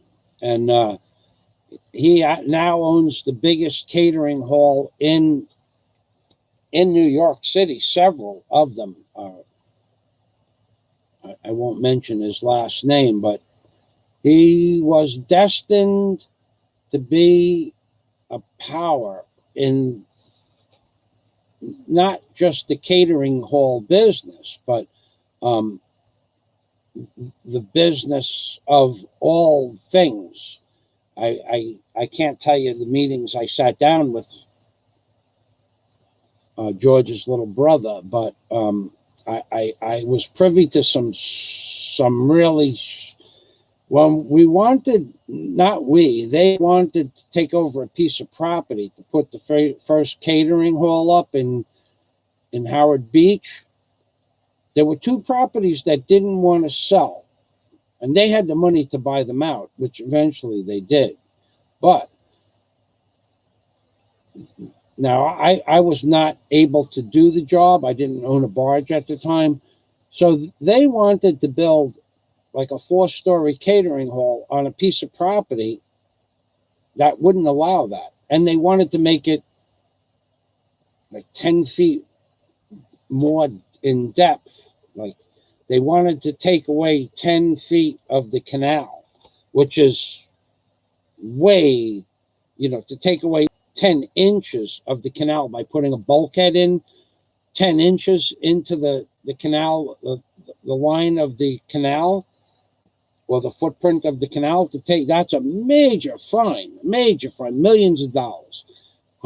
Well, Frank Mikey Colella, the guy who I told you about, to build his building and extend the catering hall. I don't know if it was quite 10 feet. It was more than 5 feet though. And which would give them an additional 5 feet by close to 1,000 feet, but for 4 floors and a basement. So if it was an additional 5,000 feet per floor, you're talking about an additional 20,000 feet of storage. And so they just went ahead and put a concrete bulkhead close to 30 feet deep. They excavated, they brought in the Dock Builders Union to do the job. And they just built the foundation. They just took the old bulkhead out and built the foundation. I don't know if it was 7 to 10 feet, something like that. And then they just built the building. This guy, Mikey Colella, who I told you was, I don't know, Superman when it came to contracting. They built the whole damn building, right? One from start to finish, without calling architects, without getting plans approved,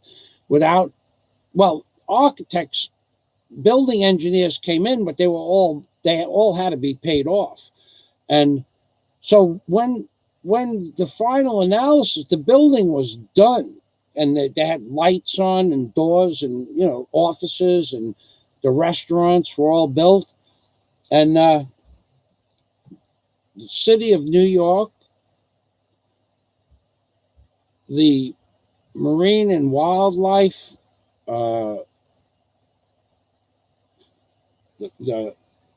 was the name of that program? All the marine companies, all the permits that you were supposed to get to build the bulkhead, they all fined Frank probably was close to $10 million in fines. He just paid it. And they left the bulkhead in the building there. He didn't care. And that building wasn't even done. Weekends, holidays were booked for 7 years before the building was done, at $125 to $200 a plate.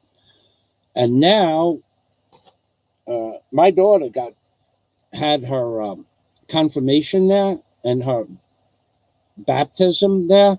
It was $50,000 for my daughter's 16th birthday. $50,000. just for her birthday. She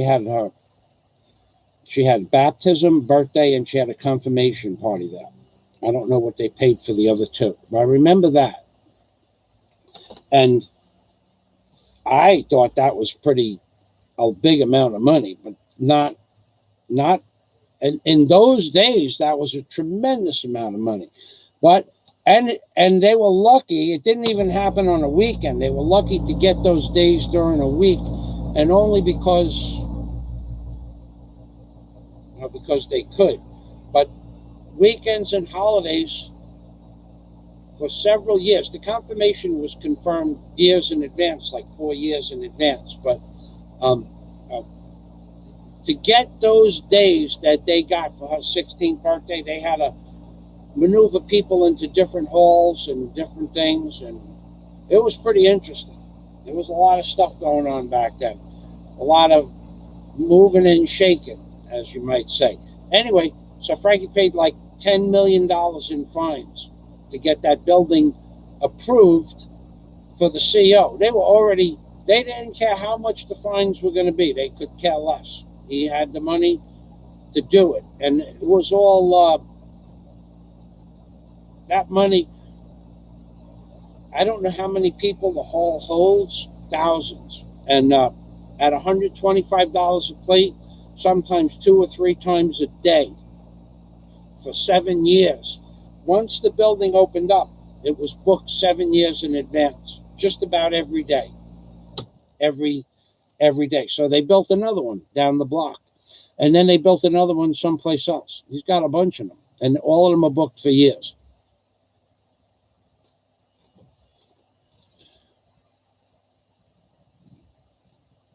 Well, do Freemasons worship Baphomet? I guess some do. The Freemasons are a strange place, boy, I got to tell you. They do a lot of good work in hospitals, and the Shriners have the Children's Hospital viewing reality.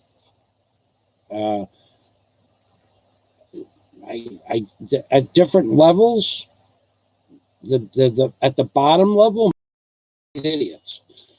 I mean, I had contractors. I had an excavation license in the state of Florida, and there were guys that professed to know about contracting that didn't have the first clue how to build the deck or install the doorway that one guy wanted.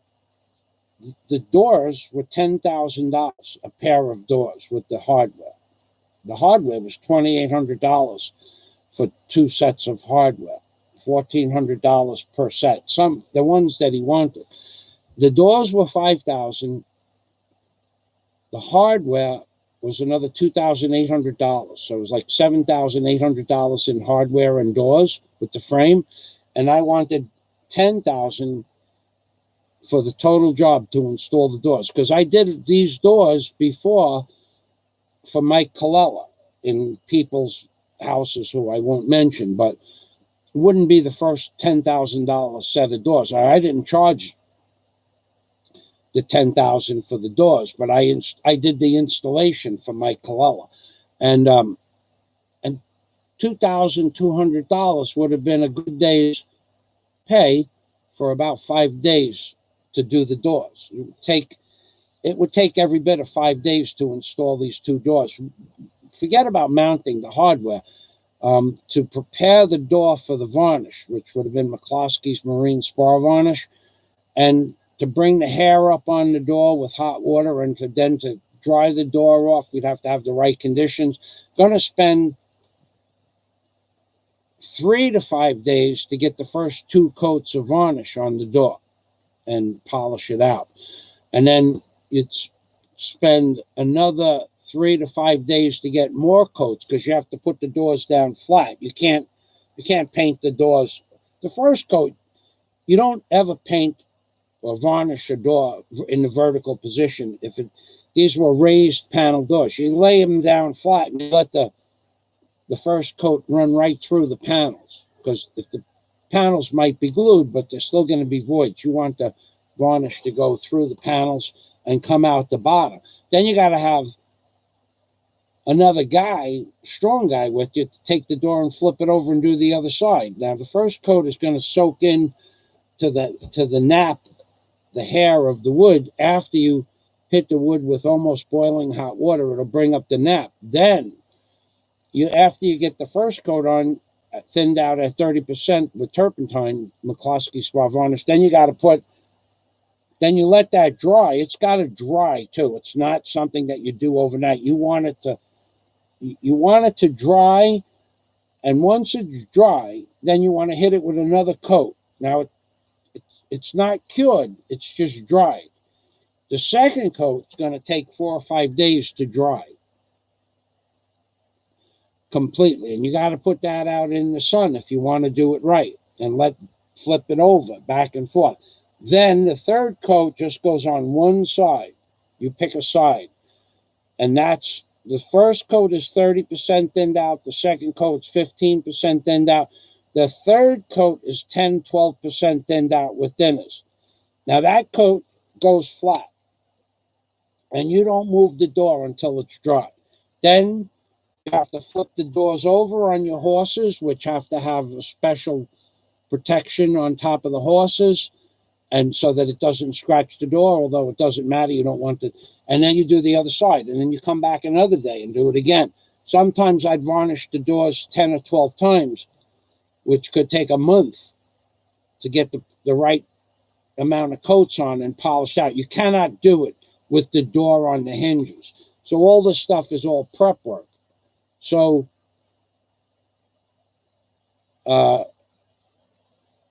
when I wanted $2,200 in Florida to do this for the guy, but I was only going to put the first 2 coats on, mount the hardware, and set the frame. Oh, that's too much money. And it was a custom frame. The doors were like $4,400, and then the frame was through an 8-inch concrete block, so it wasn't a 2x4 wall. It was a custom frame. It was $5,000 for the doors, just $5,000, and they bring the frame and 2 doors to the property. No hinges. The hinges were $125 each hinge. Okay, so Scott says, I know evil exists. I have been in situations and literally felt evil's presence working through people.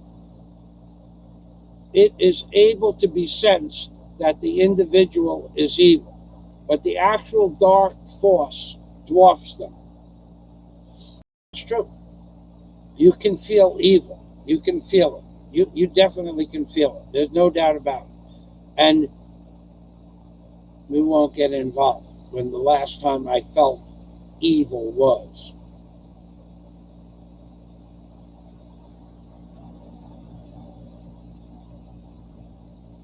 YouTube kicked Max off the stream doing updating. No, Max, they've been updating all day. That's why I probably... every time I tried to open up my Gmail, it said that they were having problems. So they are updating.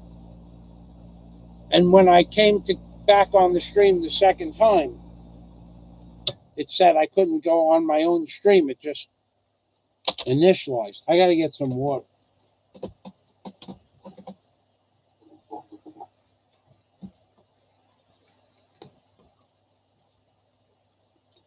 I got to get a bottle of water.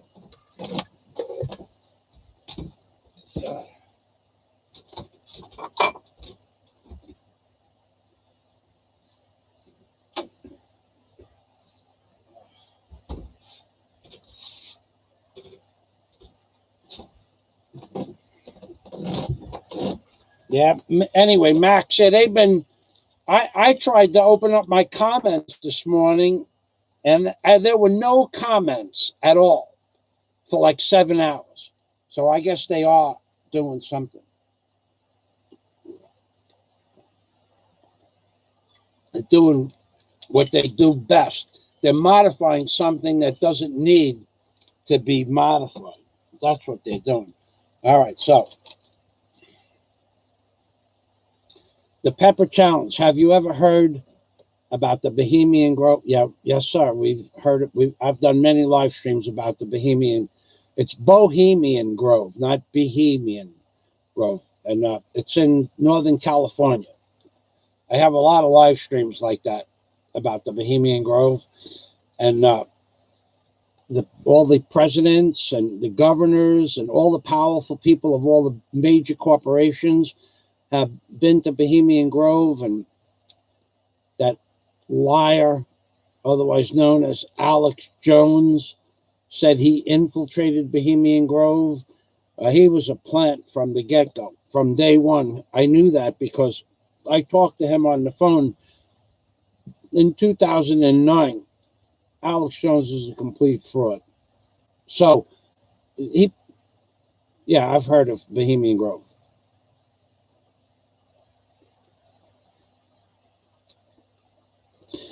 Scott Del Fuego says, there is no other channel on YouTube on which the host presents a seamless transition from dialogue explaining evil cults running the world to how to properly varnish a natural wood door. Probably not. Probably not. These people, I got to tell you. Okay, so I won't tell you the name of the man. I'll give you his nickname. No, I won't even do that. Anyway, there was a man, my friend Bobby. I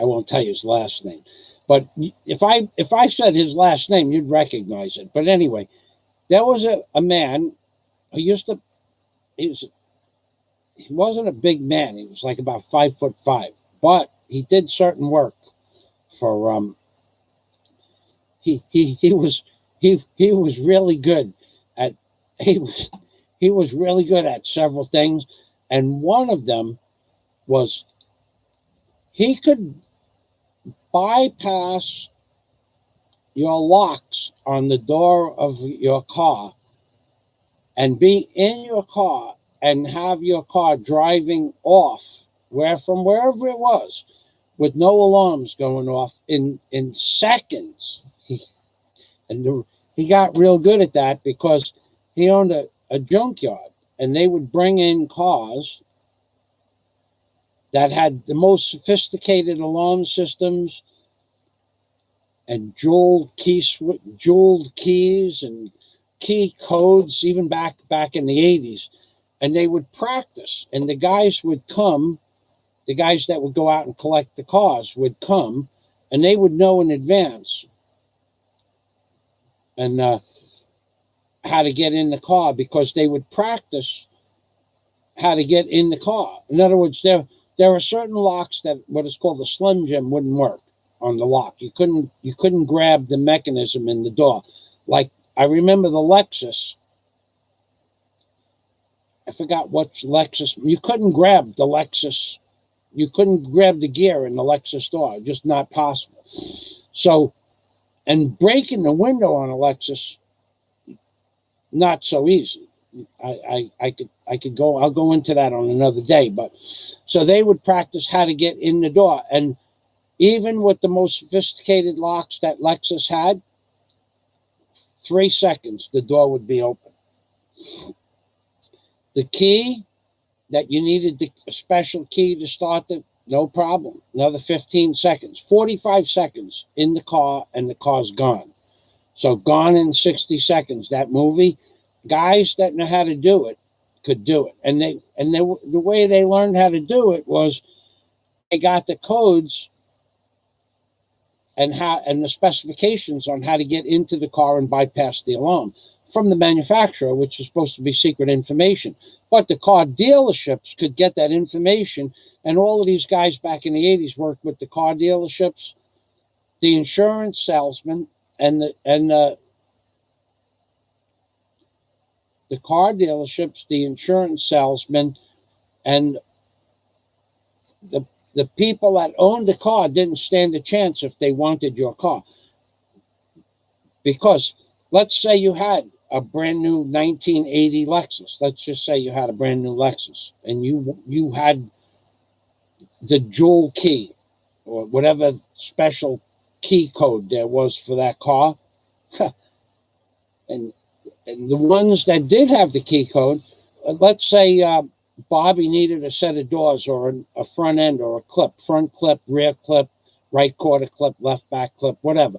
Let's say he wanted the whole nose. Let's say he wanted the whole car. Let's say he needed doors with windows, and he wanted it in gray. He wanted it in blue, light blue. But he wanted it in whatever color the car came in. Well, that's not so easy to find. Say a 1980 Lexus silver with a white interior, or with a suede interior. It ain't that easy. You got to go. Where you going to go? In a parking lot? Where you going to go? Through every parking lot in New York City? Yeah, you don't go there. You call up your friend who owns the insurance company and ask him to go through his records. There were no computers back in 1980, by the way. Nothing that they were using. And so he goes through a Rolodex with the cars that he has on file. He finds a 1980 gray Lexus with a suede gut. And then he gets the VIN number from the card, because you got to give the insurance agent the VIN number of the car. And the insurance agent takes the VIN number and he goes to his brother that works for the Lexus car dealership, or his cousin or friend, and he gives him $500 or $300, and that guy gives him the key code. And the key code then goes to the dealership. In the dealership, they take a key off the rack and they punch out a key with the key code in it. That's how simple it is. Now, without the key code, some of those cars wouldn't start, but some of them would if you could bypass the wiring. But they didn't do it like that. Bobby would just call up Philly, and Philly was the insurance broker, and Philly would look it up in his Rolodex, and when he found out he wanted a 1980 Lexus with a suede gut, a beige suede gut, or a silver, whatever he wanted, Philly would find the car. And he had the address, because you have to have the address where the car is insured. And they would just go with the key and walk down the block and open the door and get in the car and drive away. Now, the only thing that prevented that from happening was a garage door and with an alarm on it. So, but if the car was left on the street, no problem. They'd have the car, and as long as it takes you to put the keys in the car, that's how long. Now, the one problem that did happen one time, I remember, I heard a story about this, is that there was a gas cutoff in the car. And the guys were like two or three avenues, not blocks, but avenues away, and the car died out. And everybody was laughing. Let's go. And not that they were laughing that they got stuck in the car because the car had a gas cutoff. That was probably your best bet against theft, and probably still is your best bet against theft. An automatic solenoid that's naturally off when the car is shut off, when you don't turn power to the solenoid. They never find that. Unless they could find the switch. They know where the switch is, but they would never find that. They would never find that switch. So when the car stalled out, the guys would just get out of the car and go home. Next.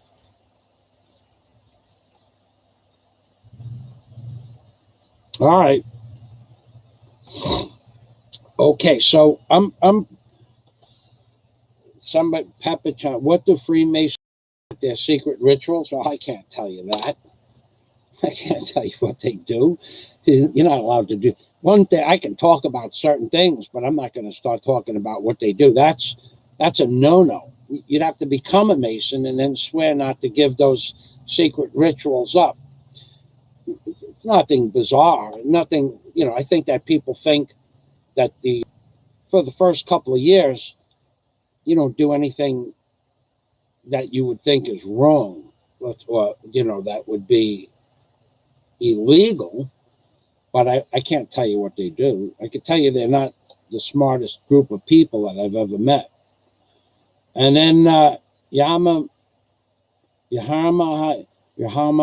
Israel. I've always knew the earth wasn't a ball.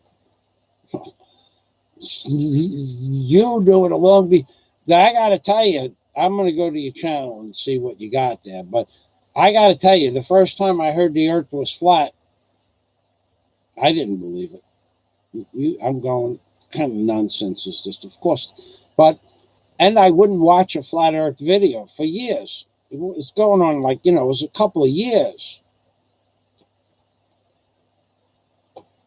You don't have a lot of subscribers, so that, which is okay. It's a legitimate question. This is the Siyama Maya Israel. So I did not believe the earth was flat. There's no way you're going to make me believe the earth is flat. No way. You guys are nuts, crazy. It's an insane concept. And I wouldn't watch a flat earth video. I'd hear about flat earth videos. I'd see people talking about videos in their videos uploads. I'm going, and then I said to myself, I don't know why. One day I watched a flat earth video, and I don't remember what channel it was. And there was, within 3 hours from my knowledge of plotting courses and piloting aircraft and piloting boats or ships or vessels, and my general knowledge of aircraft and what they can do and what they can't do, and my general knowledge of plotting a course without instruments, proved to me within 3 hours the earth was flat. Plus, there's just one simple solution to the whole thing. Water seeks its own level. At no point anywhere on any sea or lake or ocean does the surface of the water rise or fall. It's flat. So if it doesn't do it for the first 50 miles, and it doesn't convex or concave for the next 100 miles, and it doesn't do it for 200 miles, then it doesn't do it. Then water doesn't curve around the ball, because of the formulas prove that the earth is flat. And there's no way that the earth is round. So the Navy itself proved it, and I haven't seen that video in a long time, but the Navy itself proved the earth is flat with their energy weapon guns. Okay, so I'll show you how an energy weapon gun works, and then I think I'm going to call it the day.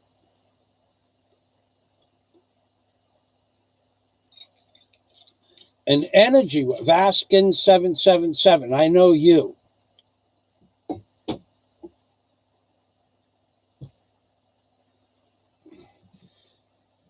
I'll get to that question in a minute. The energy weapon that the Navy proved the earth is flat, and they don't want to admit it. And a lot of people won't do a video on this. So everybody's heard of rail guns and energy weapon guns and or lasers. So an energy is guided by a laser beam. Okay, it's not, the laser beam finds the target to the building that it's guided towards. Well, back in 2016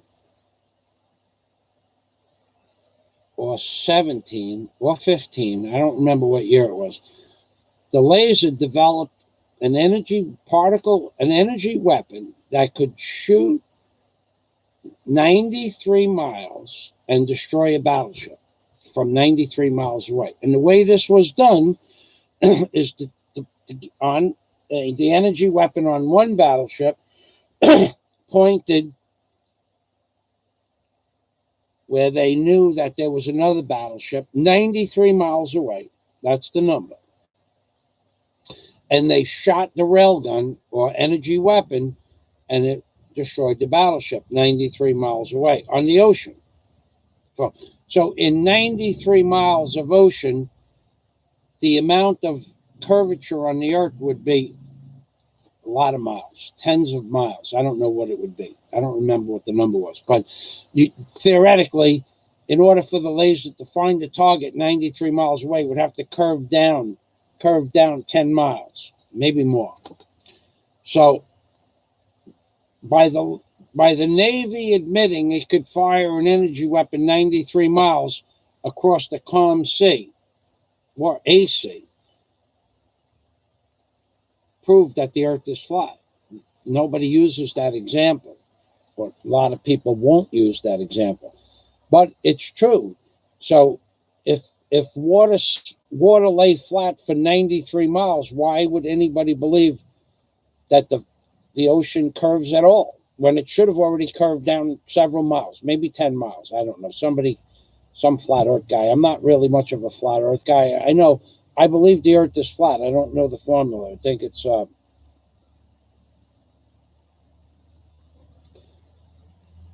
distance.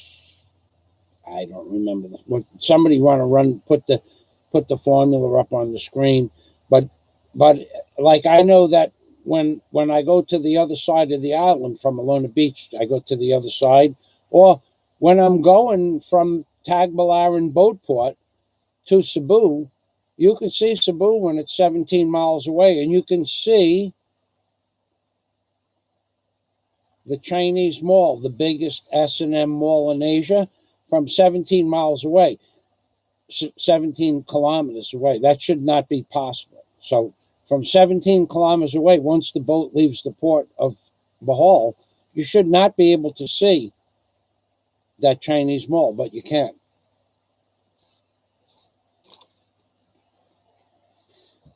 Vegan 777. Hey, Rabbi, glad to see you're okay. Do you have anything on ET disclosure stuff? Will we see disclosure soon? I don't know. They've been saying that they're going to. Well, they actually did some disclosure.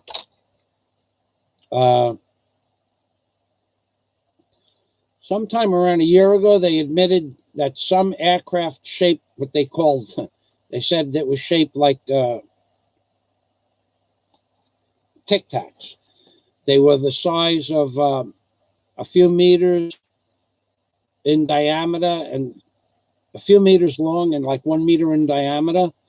And they could appear and disappear off the radar. They could go down, horizontal, change any angle and any vector at speeds that were not possible even to attain from anything we had, and it would just change directions and vectors. And that was filmed by some sort of aircraft fighter jet. I don't know if it was an F-16 or 14 or whatever they are, but they admitted that these things that were shaped like cylindrical in nature and oblong in nature, like a big egg, could travel at 10,000 miles an hour and change directions at 10,000. They don't know what speed it changed direction at because they couldn't calculate the speed. That's how fast it was. So I'm sure everybody here knows that spaceships exist. The most compelling flat earth information I can imagine is water not curving, says Scott Del Fuego, and that an aircraft on a long flight would have to be in a constant descent to maintain a consistent altitude, of course. So, and the reason that people don't come, pilots don't tell you about this. If a pilot was to go on YouTube and make a video saying that the earth is flat, they're done. Their job, their pension is history. They must have some sort of a non-disclosure agreement before they become pilots. Because I even talked to my pilot instructor on Facebook not so long ago, my original instructor for pilot training. I won't tell you his name, but he started out flying Piper Cubs and worked his way up to flying 707s and 737s, all privately, all through private flight hours, no military service. And he was a cool dude. And I asked him, and he said, I don't know what you're talking about, Mike. And not only that, his mother and my mother were friends since childhood, and I was friends with George since childhood, not the George that you see on my channel, and his whole family. So I know this man 64 years because we grew up together. And my mother and father knew his mother and father since 1960. And his mother and father and my mother and father went to parties together and weddings together, and he wouldn't even talk to me about it. He said, I don't know what you're talking about, Mike. And I says, okay, thanks. All right.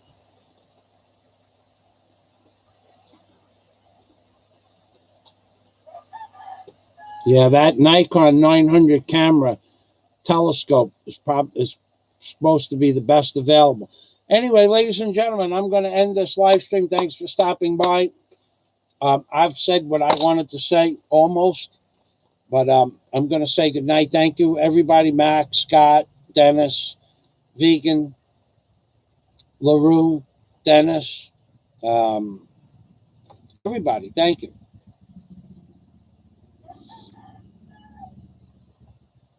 John Boone Bean, Big Kevin.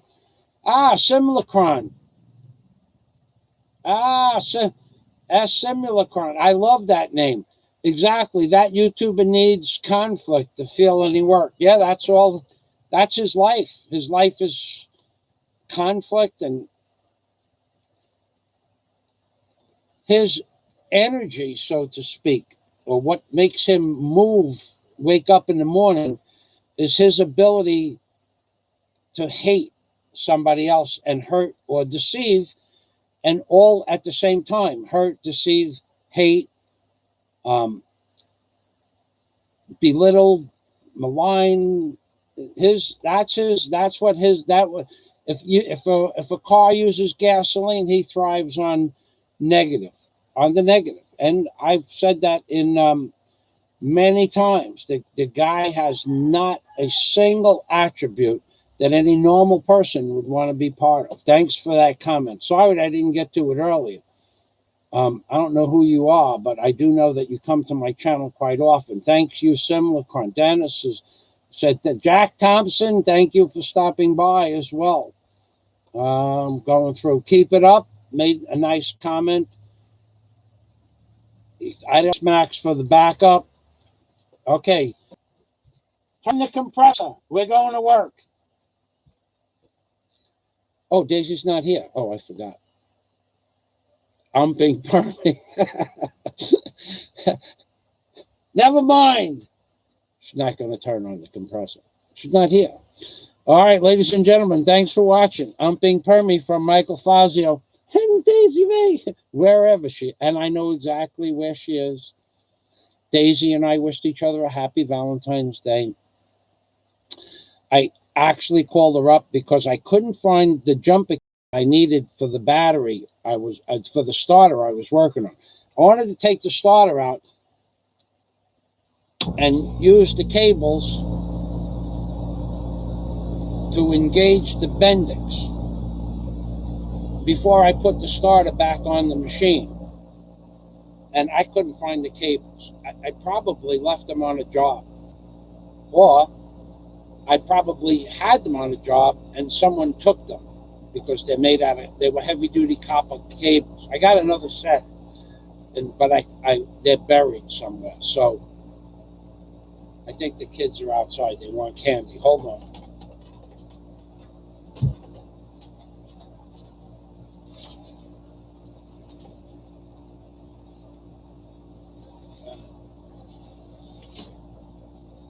No, just the neighbors. So it just happened to be Valentine's Day that I was working out in the yard, and I couldn't find my jumper cables. And I've had those jumper cables, I don't know, 40 years. I've repaired them, I've extended them, I've put in new terminal ends, but the original cables were double aught. It was a welding. They were like a welding cable. You could use them for welding in a pinch. Now, I don't know where they went, and they may very well be someplace where I'm going to find them. But anyway, that day, Valentine's Day, I needed those cables. I was working on that starter. And I called up Daisy, and we said hello, and she's very happy with what she's doing. She's getting ready to do her thing, whatever that is. And we wished each other a happy Valentine's Day, and she couldn't remember where the cables were because Daisy was the person to go to when I wanted. And I couldn't remember something. Daisy, where's, and she would like that because her and I put all the stuff together that we had when I brought the ballot buying boxes back from America. Daisy was helping me sort it out. So she knew where everything was. I don't know. I don't remember where the cables are. Anyway, she didn't remember. It was the first time I asked her where something was in 6 months that she didn't remember. And I couldn't remember. It's the first time. I guess there's a first time for everything. Daisy, turn off the compressor. I'm being Permy. Thanks for watching. Have a great day, everybody. Bye-bye. Thanks for stopping by. Being Permy from Michael Fazio. What goes on in that man's mind to think I'm upset and to state it 200 or 300 times in different videos, there's some serious issues going on there. Serious issues.